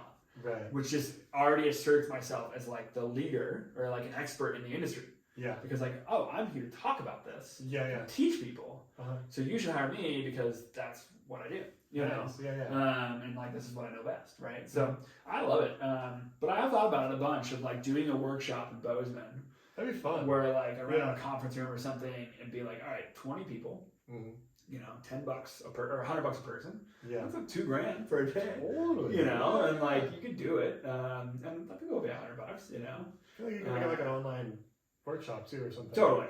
And I've done a little bit of online coaching as well for people that are like specifically, especially photographers who are looking, you know, and like doing that kind of stuff. But I also like I answer like a lot of friends who are photographers. And I get calls, at least a couple calls a week from friends who are like looking for advice on, you know, somebody stole my image or trying to license something or... How does that work actually? Let's get into that. Like stealing images. Because I'm sure that's really prevalent. So why don't you tell me about who steals yours, how do you deal with it, a little bit about it. Image theft it's funny because I don't know how long you've been following me for. Today. You saw me today? Maybe 2 days ago. Oh, okay. So you haven't seen this. This is a huge part of my business. Like, I probably make 5% of my income every year on going after thieves. What? And I am ruthless. And okay, tell me about this, because can I tell you something real quick? Before you dive into this, actually, because I'm really worried about this. So I'm starting my second page of like the Matthew's Map podcast Instagram page. And like, you probably saw my first page, it was just me traveling around the world, my pics. And so I started the second page. I'm like, what am I going to post for all these pics? I'm like, I don't want to just duplicate my first Insta. I'm like, I want to like use some pics from around the world, like whatever we're talking about. I want to do 3 posts a week. Say we're talking about Egypt, I want to do 3 posts on Egypt. Sometimes we're talking about like Turkey. I haven't been in Turkey. I don't have any photos of it. So I go to Unsplash. And I just take some images off Unsplash. And I read the license because I didn't want to steal stuff. And like, I think on Unsplash it's okay. Yeah, I think it is too, because on the license it says... I don't put anything on there. right. Because like on the license it says you can use, like all of these are free to use. You can give credit to the photographer if you want to, but you cannot resell the image. Which I don't. I'm like, all right, so I take the images off Unsplash. I don't think I'm stealing it, and I put it on that podcast I page. think that's fine. It's basically the biggest issue that I run into is people just like grabbing my Instagram, snagging a photo, and either posting it on their Instagram, like businesses. I don't care if a person does it. Like I used to care about that kind of stuff. So like one of my first, and I've been dealing with image theft for 10 years now. Because even when I wasn't a professional photographer, when I started out, the images that like really like kind of got me my start were actually images of MSU football stadium. That's where I was playing football. I had kind of like a weird access that I could go to, a lot of people couldn't go. And I would like go up and I would take stadium shots. Like after practice, like the epic sunset, I would take like these really cool stadium shots. And people loved them, you know, fans of the team and like boosters and that kind of stuff were buying them all the time. And I was like putting them out there. I didn't really know what I was doing. I was like posting them. And I was like, these are cool, you know? Like people were like, I want to buy them. And I was like, cool, that's really neat. Like people want to give me money for this? I literally was selling prints. This is the funniest. And we'll get on the image stuff thing in a second. Like, I was selling like a 20 by 30 print. I'm still listening. Of Bobcat Stadium for like $50, like a 20 by 30 for $50. And I lived by campus. and I would drive all the way to Costco, which is like 30 minutes. Okay. On a good day. And I would drive all the way to Costco with a flash drive. Which I don't know if the Gen Zers are listening. And it's like you used to plug them into your computer. I don't think anybody uses flash drive anymore because things like Google Drive and things like Dropbox and things are just now. But yeah, so like you just plug it into your computer, or I plug it into they had a print machine at Costco, and I would plug it in there, and then I would get it printed at Costco. I'd like go wander around the store, go get a hot dog for $1.50. I'm a broke college kid, you know, like I might go do that for dinner tonight. I don't know, we'll see. So once a dirtbag, always a dirtbag. So I would go and then get the print done for like $20, the cost of the print. And then I would drive the half hour to like UPS, and then I would roll them up myself, ship them out, and cost like $10 to ship them. I would like make $10 off of selling this one. It's a thin profit margin. But I was like such a broke college kid. Right, like $10. It was like $10, like 5 hot dogs. I could go out to dinner, you know, like not a good dinner, but like I could go to Taco Bell, you know, twice. And I was playing off the lines, like I need the calories, you know, I like food, you know, so like, so anyway, but because of that, a lot of people would steal those images. That happened a lot. And I used to get really mad, you know, like I still get really mad. Like still, like my blood boils when I see a company using my images. Like I just get furious. Like, just, it's like so beyond me. And it's oftentimes like professional marketers. Who you don't know better than this? Like you can't just take something off the internet and be like, what was on the internet? My favorite excuse is you'll find a lot of like people being like, well, I found it on Pinterest and it didn't have a name attached. I'm like, that doesn't mean it's free. Like it means somebody stole from me, put it on Pinterest, and you stole from them. It's like, it doesn't mean it's free. It just means that like somebody stole it. So so people would steal these all the time. They're using them as their cover photo on Facebook, and like it was just with people.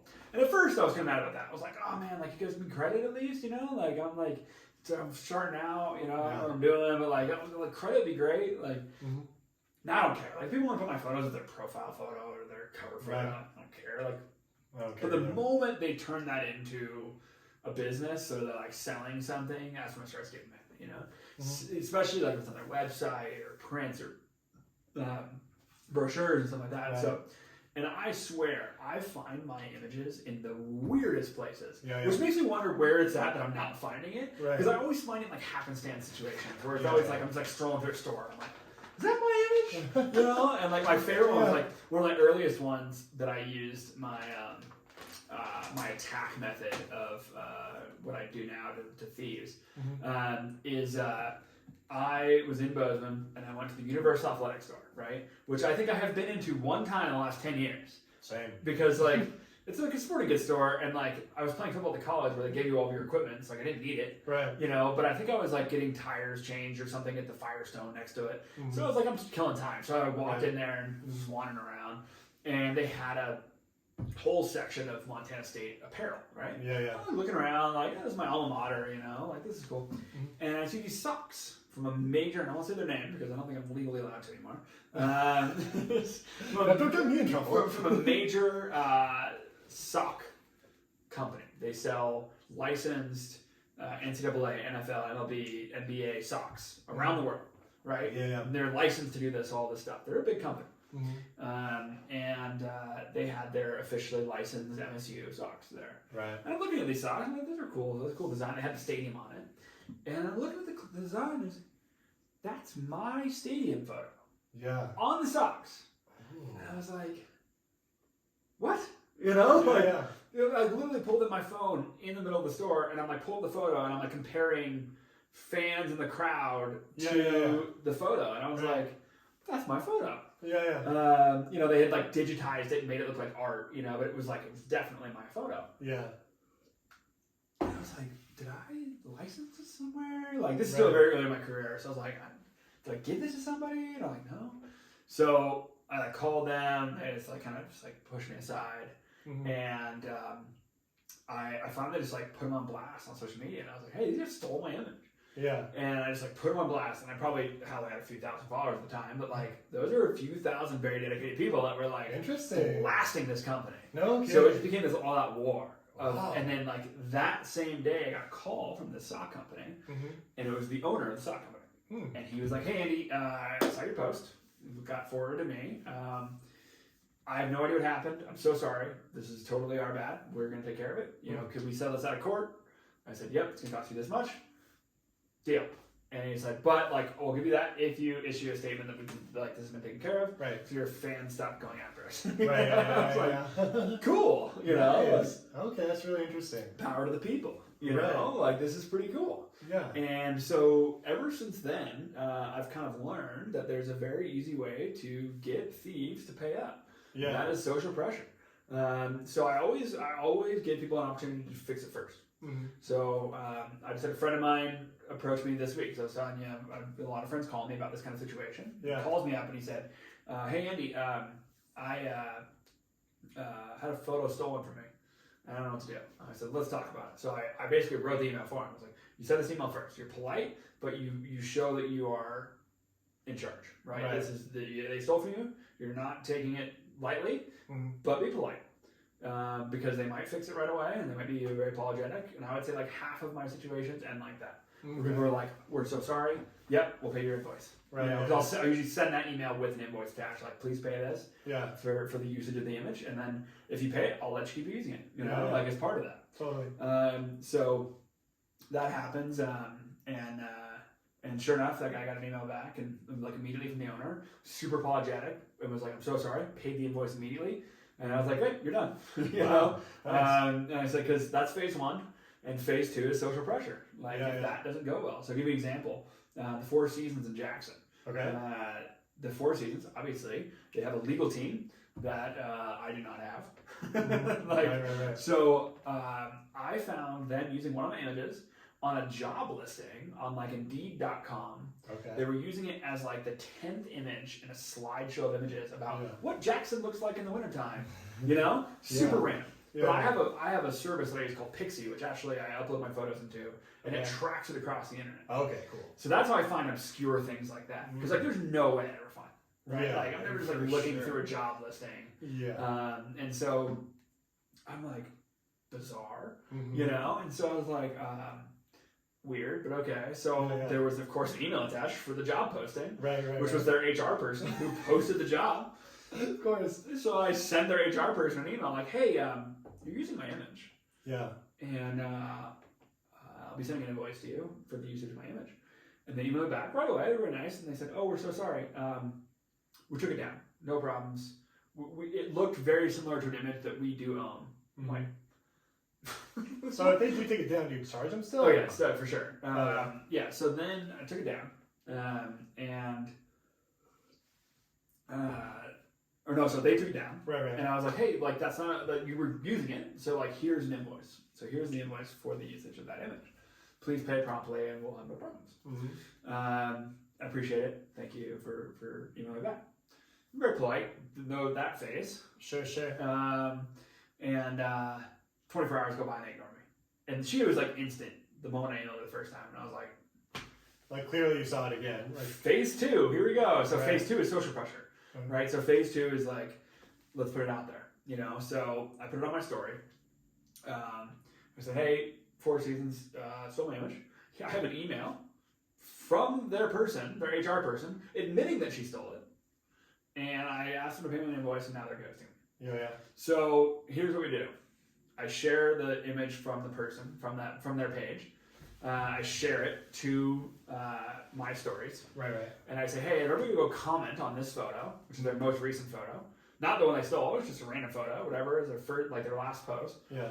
Everybody go comment and say that they should come pay me. That would be awesome. Yeah. So sure enough, like within an instant, there's like 20 comments on there. People being like, pay Andy. And I'm sure their social person's like, what the hell? Because like, they're like looking through their archives like, no, we own this photo, you know? And at the same time, I'm tagging their social person in all these comments and posts and stuff. So like they know what they've gotten into. Right. So next thing Four Seasons does was they just took down that post. Because they're like, okay, that's weird. So they just took it down. I'm like, no, that's not how we fix it. It's like, they're still ignoring me. Yeah. So then I just went, still part of phase two, and I took the next post in the line series, put it on my story, like, hey everybody, they deleted the last post, so now everybody's going, now people are really fired up. Like, the more this keeps happening, the more people get fired up. Right. And people just like adamantly going after Four Seasons. Yeah. And I'm like, just sitting back and like just waiting. And then within like maybe 20 minutes of that happening, I got an email from an HR person like, hey, what's your routing number and account number? We'll wire the money today. Like, nice. See you later. Not bad. So yeah, that's interesting. That happens a lot. Sure. That happens a ton. I'm sure it does. And phase 3 is lawyers. And I try to avoid phase 3 at all possible, but if I have to go there, I have to go there. Okay. But like try to get settled in phase 1, obviously. Phase 2, if it has to be it, then phase 3 is hand over to the lawyers and call it a day. So what point is theft to you? So like for example, so on my Instagram page, I don't know if you looked at it at all. I looked at it. Yeah, so on my personal Instagram page, like I have my image, myself, my body, whatever. And I've had a couple companies just screenshot my photo, put it on their page. Is that It's a fine line. So it is a fine line. And in legal terms, it's a very fine line because there's not a lot of legal precedents about that right now, about what that means, right? So if they're just like taking it and posting it, so like I have a ton of feature pages that share my images, right? That are like, USA Today, or not USA Today, that's a business. USA in the world or something, it's like some random weird with a lot of underscores and periods and like, and they all have like 20,000 followers and they're all run by people in India. Like straight up. Exactly. I've talked to them and they're like, we're in India. I'm like, what? They're like suing us. I'm like, okay. And I just tell them, like, just take it down. Like, I don't really want, like, the feature page doesn't do anything for me. They just take it without permission. And those I'm not as concerned about. Okay. If like a feature page uses my image and they credit me. If they don't credit me, then I'm like, take it down or credit me. If they use it and they credit me, whatever. As long as I'm not selling something, right? So that's what you're more concerned about. The moment that a page turns into I'm selling something, or the page is selling something, right? That's when I look at it as this is marketing. I'm making your business look good. Sure. The absolute worst is realtors. I swear, because like they all just like don't understand. They're all running their own pages, right? And they're all very nice, and they all just have no idea how it works. And so they all just like screenshot a beautiful image of Bozeman, and they put it on their page, like, "Come live in Bozeman, look how pretty it is." And then like way at the bottom, it's like photo by Andy Austin, and they think that's enough. And I'm like, no, like, look, here's the thing, that's marketing, right? You're using that image to better the people's perception of you. I don't know you. I don't know if you're a good realtor or a bad realtor.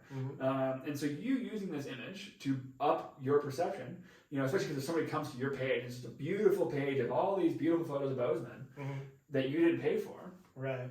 Well, then what, what good does that do? Totally. Right? And so there's a fine line. And I typically, with those people, I immediately message them as soon as they post something like that. I say, hey, I don't allow non-clients to share my work. Right. However, if you want to become a client, we can work out a retainer for like $100 a month. Super cheap. And you guys can share my photos on social media. It's not for anything else, just for social. You can become, that's my way of saying you can become a client. Right? You can become a client, then I'm benefiting from this because I'm not benefiting from you and your 100 followers, sharing my name. Like it doesn't do me any good. So that's been a very interesting thing to deal with. It's like, hey, can you just take it down? Like very nice about it. I'm like, I don't want to have a big situation here. Right. But like, can you just please take this down? So that's where I draw the line. Sure. And a lot of people are different. A lot of people like, especially a lot of younger photographers who aren't as confident in their, like, I've been doing this for a while now, and it's like, I kind of have like a no bullshit attitude about photography. It's like, this is just the way it is. Take it or leave it. And that's kind of how I've approached it for a long time, and it's been good. But a lot of younger photographers don't have the confidence yet. They will eventually, but they don't have the confidence yet to be as assertive as that, right? And so it is what it is. So there's like kind of that perception. I've had a few of them that have been like a little combative. So I had a company, it was a glamping company. Okay. It was a teepee glamping company. And I work a lot with tribes in Montana.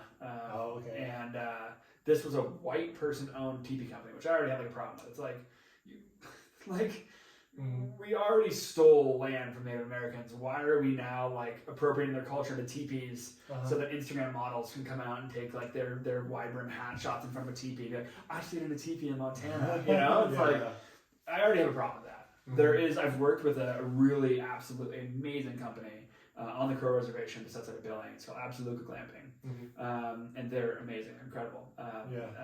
And it's run by a woman who's absolute. Okay. She's Crow, and so like she runs an amazing TP. Yeah. So it's authentic. Like it's like an authentic Crow TP. It's really cool experience. I stayed in there. I stayed in one of their TPs during Crow Fair for like 3 days. It was just like one of the coolest things I've done as a photographer. Nice. So like I love that. But then you have like this white person run TP company, which I still have no idea how they haven't been canceled yet over that. And they're not even from Montana. They're from Oregon or Washington or something. Anyway, I won't say their name because I don't want to deal with them again. But so they had a social manager who screenshot one of my images of Yellowstone National Park because their company's right outside of Yellowstone. Right. And they screenshot one of my images, and they had what I consider 3 strikes. Right. 1, they screenshotted it without my permission and shared it to their page. That's strike 1. Okay. And that's like a very minor strike. It's like, hey, like, don't do that. You know. Sure. Strike 2 is they edited my photo. They like added more saturation and sharpness, which was like, you know, like, don't do that. I've spent 10 years learning how to color grade, so like, please don't do this in my photos. You just made it look like a cartoon, but okay. That was strike 2. And then strike 3 was that they credited me, but they did so in a way that was like buried, right? So it was like, they basically turned the post into an ad, where it said like, come stay with us and have this view out your front porch, blah, blah, blah, blah. And then it was like, follow us, you know, at such and such for more adventures this summer. And then way below all that was like photo by Andy Austin. It was like an ad. It was like straight up like, if you were doing that anywhere else, that'd be an advertisement, right? But this is Instagram, so people feel like they can just like, well, I put a credit there, you know? So the moment that it went up, I messaged him, hey, do you mind taking that down? You know, like, I don't want you doing that. If you want to post it, we can talk about you guys become a client. I can come shoot for you, you know, like whatever you guys want. If you guys need some photo work. Just before I knew who they were and like what they were about, I just saw like TP glamping company. So I was like, hey, like don't do that. And then immediately after that, I just like waited along, and 24 hours went by. Post is still up. Because usually I don't charge people if that happens. Like right away, and if they're like, take it down right away, I'm gonna charge people for that. That's nice. You know, I give like a grace period, right? So I give them 24 hours. Still, post is still up. And they haven't even messaged me back, nothing, you know, like it's there. I'd comment on the photo, like, hey, can you take this down? Like, I message you, please take this down. You know, not allowed to use this photo. 24 hours go by, and now I'm mad. I'm like, okay, well, now this is theft because now I've given you out plenty of warnings. Please don't do this. So I called them out. I said, hey, can everybody like go, you know, same thing. Put it on my story. And it's like, hey, I've asked people to take it down. They're a Montana company. I don't want to, you know, do a Montana company dirty, but like you guys, they're all ignoring me. So like you go all post and tell them to take it down. So sure enough, a ton of people go, hey, if you take this down, pay Andy Austin for his photos, you know, take this down. So more time goes by, hours go by, still nothing. I'm like, what is going? Did they like just post this photo and like throw their phone in a river? You know? Like, what? I messaged them within like 5 minutes in the posting, like that's to take it down. Like, what is this? So finally, I get a message back from the social media manager, and she was very nice. And she was like, Andy, I'm so sorry. Thought this was okay. I totally get where you're coming from. Give me your, because I told them that I'm like sending you an invoice because it's been up for 24 hours now. It's run its cycle. I'm sending you an invoice, and she was like, that's fine. Here's my email address. Please send me an invoice. I'm so sorry about this. And I was like, oh, thank you. I appreciate that. And so she immediately paid the invoice. And she was an outside person. She was a social media manager, like a freelancer. And then I kind of felt bad. I was like, you know, like, sorry this went down like this. And she was like, no, it's okay. This is my bad. She took responsibility. And I was like, that's all I can ask for, right? So everything was fine. Everything was good. And then I issued a post after that. I said, hey, everybody, this company, they paid the invoice. I wish them a good season. I wish them well. They paid the invoice right away and took care of it. So they're all good in my book, right? Sweet. Well, sweet. Until 3 days later, I got a phone call from the owner of the company, who's European, which makes it even weirder. It's like it's a husband-wife team. Like the wife's from like Washington, Oregon, and the husband's from Europe. And I got this phone call from him, and he was like, "So what's the deal? Like, what's the problem?" And I said, "No, there's no problem anymore. It's been taken care of." And he said, "Well, I don't get it. Like, why is this an issue?" And I was like, well, it's an issue because this is what I do. I'm a professional photographer. And he goes, well, like my brother's a professional photographer. He's got work in the Smithsonian. Like, I know how photography works. And I said, okay, go steal from him then. Don't steal from me. Like, go steal from him. If your brother's a photographer, you know how these things work. Yeah. Go talk to that guy. Sure. So he was like, so he starts getting a little heated on me, and I'm like, dude, like we've taken care of the issue. Yeah. It's been done. So I've been paid. It was theft. The social media manager agreed it was theft. It's been taken care of. It's over. And finally, he was kind of like, well, like, I don't understand why it's a big deal. I could have gone out there with an iPhone and taken the same photo. And I was like, what? Oh, I lost it. I lost my cool. Yeah. I like that. Like just triggered me so hard. I freaking went off on the guy. Just a lot of obscenities. A lot of like just get lost. Like just go back. You're like, this is not okay. Right. So anyway, that was fun. And he was like, well, we won't use any of your images ever again then. I was like, that's what I've asked for. Yeah. Thank you. that's actually what I want. Perfect. That's what I want. Right. And I told him on the phone, I was like, my clients pay thousands of dollars, to use my imagery and my work. Like, yeah.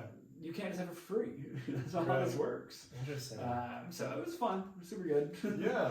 But I kind of like dropped it after that. I could have blasted him, but I was like, I'm not going to do anymore. So how do you feel about me doing what I'm doing? Do you count what I'm doing as theft? No, like the Unsplash stuff? Yeah, because I go on I try to read the licenses. Yeah. I mean, like, as long as the license is there, then the photographers who are uploading to that understand that that's what they're uploading for. Right. So they're uploading into a situation where there's an open license, basically. And which is like, it's like very blatantly stated. Yeah. So I always wonder why they do that.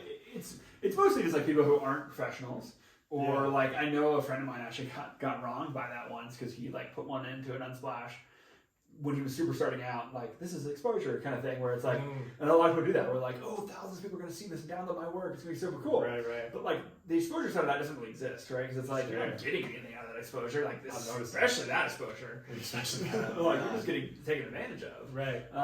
But that's what people are doing it for, like especially young early photographers that are like don't know what they're doing, or non-professionals who are just hobbyists, right? Like a lot of times it's hobbyists who just don't care. Right. They're just like, cool, I don't care. Here you go. Yeah. And so, my buddy who is a professional photographer now, he got wronged on that because it was like, he found his work somewhere and then he was like, tell me about it. And he was like, what do I do? And I was like, well, let's go after him. And he was like, well, I think I put it on Unsplash. And I was like, well, then that's on you.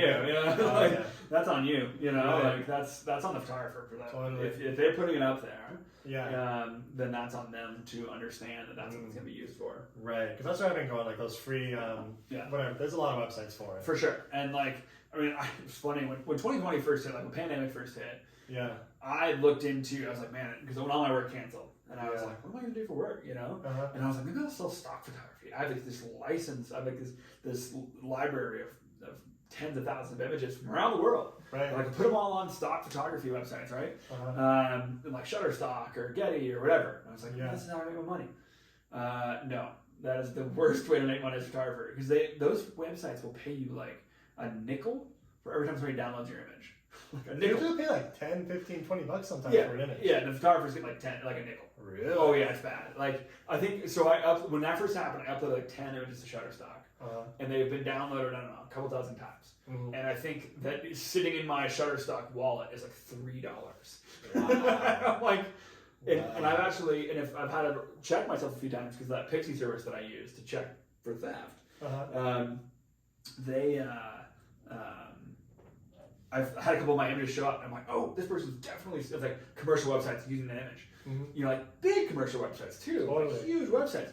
And I'm like, oh man, person's using my image of this bison that I have. And then I remember that I uploaded to Shutterstock, and I'm like, oh, I actually can't do anything about that. And I made a quarter. Sweet. So it's like, it's your fault though. Yeah, it was my fault. So it's like, I can't get mad about it, And it's like, what am I going to do? Right. And so I've just stopped. I've got like 10 images out there that I've just kind of like given up on. They're like, those are in the world now. Right. You know, and like Interesting. trying to police that's not going to work. I always wondered if I should be worried about like people like stealing my images off my Instagram page or anything. I mean, it can happen. I mean, like That has happened. Yeah. And I've seen companies do it. totally. And I'm like, whatever. Like, I don't know. Companies do it from Instagram all the time. There was recently a court ruling where Instagram used to have an embed feature where you couldn't turn it off. Where any blog, the Daily Mail was like, I think famous for this, would just like, instead of paying for images, they would embed from Instagram. Because technically it had a link back to the Instagram. It was just like hyperlinked embedding. Interesting. And so it was like, there's the image. And if you click on it, it'll bring you to that photographer's Instagram page, right? Yeah. And this was their way of not having to pay for photography because they were just embedding the images on, and like there was numerous court rulings that was okay. Okay. That was fine. Yeah. Like the photographer couldn't do anything about that. Yeah. That was embedded. It's almost like nobody's clicking on those and nobody's going to your Instagram page from that. Right. But it technically works, right? So that was happening a lot. And finally, I think recently, the courts have ruled that Instagram has to have an option to be able to turn that off for pages. So like now I can go turn it off so nobody can embed my work. I see. But that is like a nightmare because it's like stuff like that is so ridiculous. Right. Social media is like, and there's a lot of things going around like social media where when you sign up on the terms of service, and I've actually battled people on this, where somebody stole my image from Instagram, use it for a website or something, and they say, well, when you sign up the terms of service on Instagram, it says in the terms of service, by uploading your image, you're releasing the rights to Instagram. That's what I was wondering about though too. Yeah, what it is, and what those people are kind of skirting around that idea is you're not releasing the copyright for all. You're releasing it specifically to Instagram or to Facebook, which is a interesting thing. So technically, Facebook or Instagram could do something with that photo. Okay. But they're not going to, because that would be a PR nightmare for them to do that. So there's never been, I think there might be a few people that think it's from that, but I don't think there's ever like a documented actual history of Instagram or Facebook. Yeah.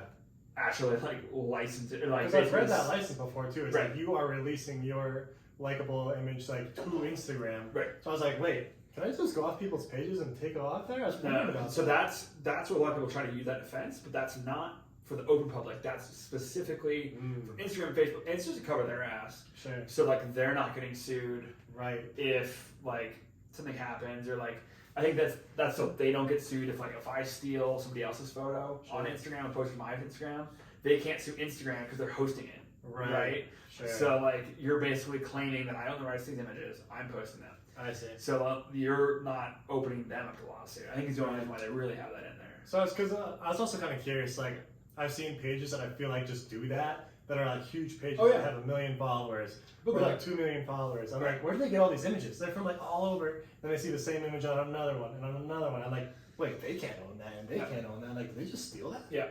And it's like it's just gotta be either the photographer not caring or they don't know. Yeah. You know, because like that kind of stuff is not. Okay. But I'll see like the same video or same image across like 4 different like famous pages. What's funny is like I've had my work been featured. It's funny, like when one big page, I don't know, I recently had one big page share one of my photo or something. Once again, never ask me.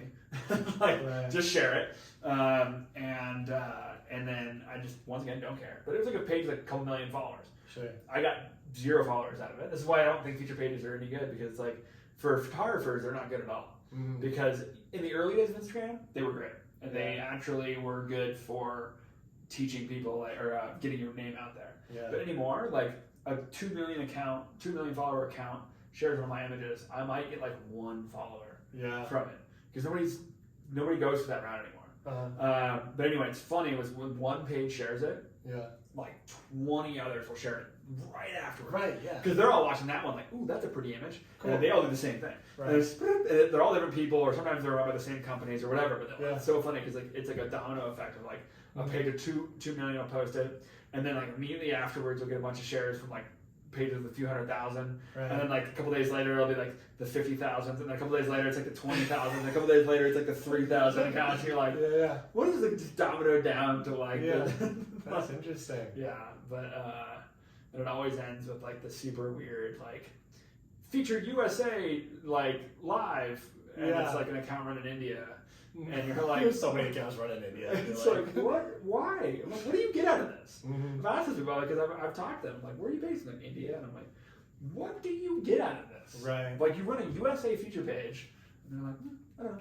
Like, I guess you're like, their goal is to build it up and sell it. Right. You know, build it up to get it like a huge account and sell it. Right. But that's a lot of work. It is a lot of work to do that. It's Yeah. a lot of work.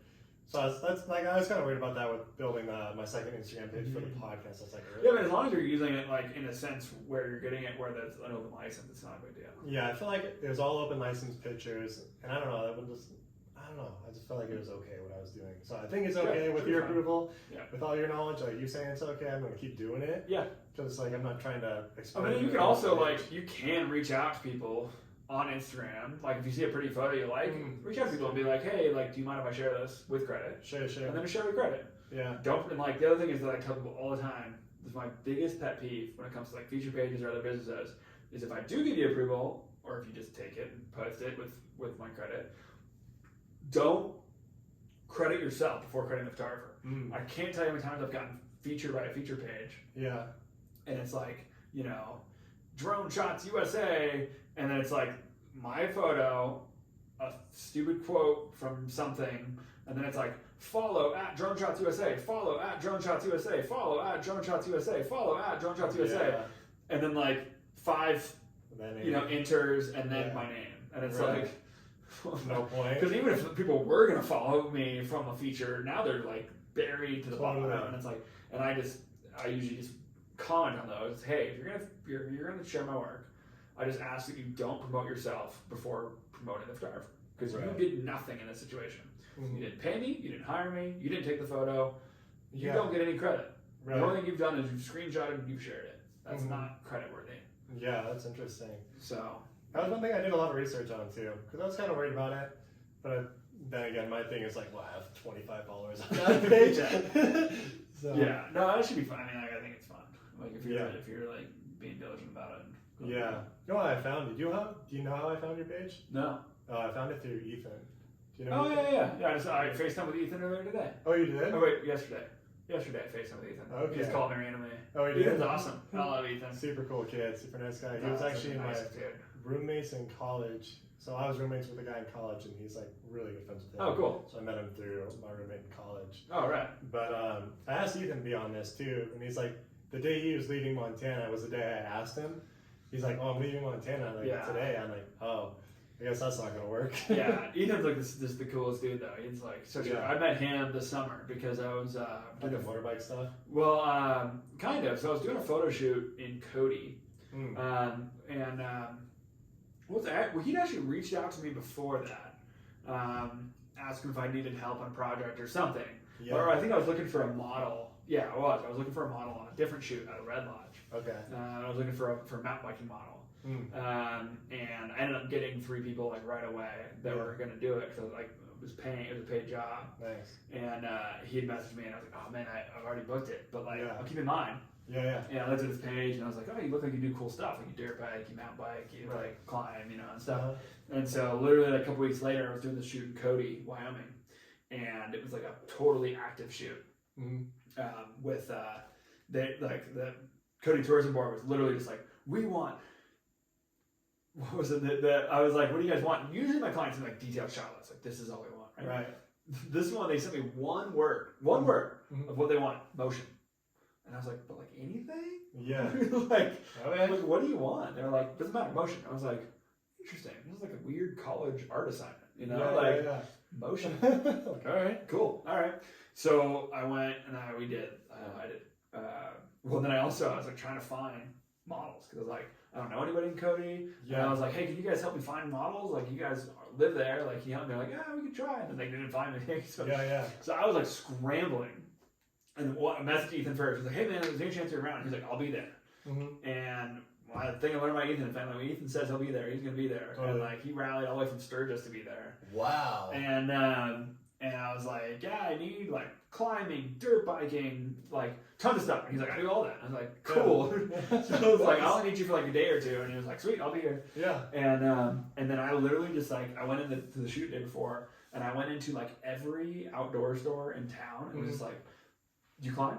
Do you fish? Do you know, like people were like, yeah, I'll give you $100 to come out and fish for me for a day. And they'd be like, all right. It was like hilarious. Like I went into like this dirtbag climbing store and like there was like this high school kid. It's the middle of summer. Yeah. It's a high school kid. And I was like, hey man, you climb? And he was like, oh yeah, all this staff we climb. And I was like, cool. Like, would you mind climbing for me for like an hour for a shoot? I'll pay $100. And he was like, oh, that sounds pretty sweet. And I was like, cool. And I was like, yeah, probably gonna be like on Tuesday. He's like, oh, sweet. And I said, yeah, it's gonna be at sunrise. So it's gonna be like sunrise at that time. It was like 5:30 in the morning. He was like, oh, too early. I gotta work that day. And I was like, you ain't working at 5:30, man. Right. You're a dirtbag climber in Cody. You want $100? Yeah. Like the climb spot is right off the road, like 5 minutes from town. Like you don't want to climb for an hour. You like $100. Get paid to do what you love for an hour. Yeah. It was like, wake up early one day. And but it was funny because like Ethan also got there a couple days early. Oh yeah. And so while I was on the shoot working on other stuff, because I couldn't have him for everything because I needed some like diversity in the shots. Totally. Like I can't have like the same model for every shot. Right. And I found out that Ethan was like literally running through town doing the same thing. He was like, hey, like, do you do this? You mountain bike? And like he ended up finding my mountain bikers for me. He ended up like finding me all my people. Wow. He was like such an asset to have there. Nice. So yeah, he's just like a super good dude. Because he's just started out his photography. He is, yeah. That's what we had like a nice chat yesterday about kind of what he's doing and like what charging and like, you know, because like some people approach him about wanting him, but what they want to pay him very well. Because I saw that on his posts. Yeah. That's kind of why I asked like earlier one of our questions, because like it was like I'm gonna get paid what I'm worth. Like one of us said something about that. So so we talked about that, and I was talking to him. I was like, yeah, man, like it's important to like find a balance of like getting what you're worth, but also paying your bills. You know, and like sometimes you gotta take lower paying jobs that are out of your wheelhouse, like a wedding or something, you know, that might pay pretty decent, but it's like a wedding and you don't want to do that. It's like, but it pays your bills for a month, you know? And it's like, sometimes you got to do those. Right. And I, like my first few years, I definitely like shot weddings, I shot portraits, engagements, whatever. You know, it was like, there weren't stuff I was going to post, but it was stuff that put gas in the tank. Totally. I was wondering how you guys linked up, because it's like, I think you were featured on one of his stories or something. Yeah. Or something. Well, he was looking, he had posted something about, kind of model nude for me or something. It was a joke. Oh, that one. And I replied That's to exactly it. What it was. I replied to it. I was like, "Please shoot me nude." And he was like, "I'm in." Yeah. We had a good chat about it. It was like, I'll come in like Carhartt overalls, like one strap over the shoulder, and like sit down. He's like, we can get a chainsaw. Yeah. That's exactly what it was. I like because I just click on random people's stuff because I kind of troll Instagram stories now to like find people to come on for this. Cool. Because I'm like, there's not a lot of people in Bozeman that have traveled that I've found yet. So Montana's a tough one, man. Montana's tough. It is. There's not even Bozeman, which is I feel like a pretty outdoorsy traveling community. It's still not a lot of like big travelers. There's not. You know, they're all outdoorsy and they ski and they fish and they hike and they do all the cool stuff. But they're all kind of like a little more around the region. Exactly. Exactly. You know, like a lot of them have been out. Like a lot of them have done, you know, a couple trips here and there. Sure. Which is more than like people in Billings. Like people that I've grown up with have like never left the state of Montana. Right. It's like I'm trying to differentiate between vacationing and traveling. Right. And eventually like trying to make this traveling. Totally. I just went to Cabo for a week and got fucked up.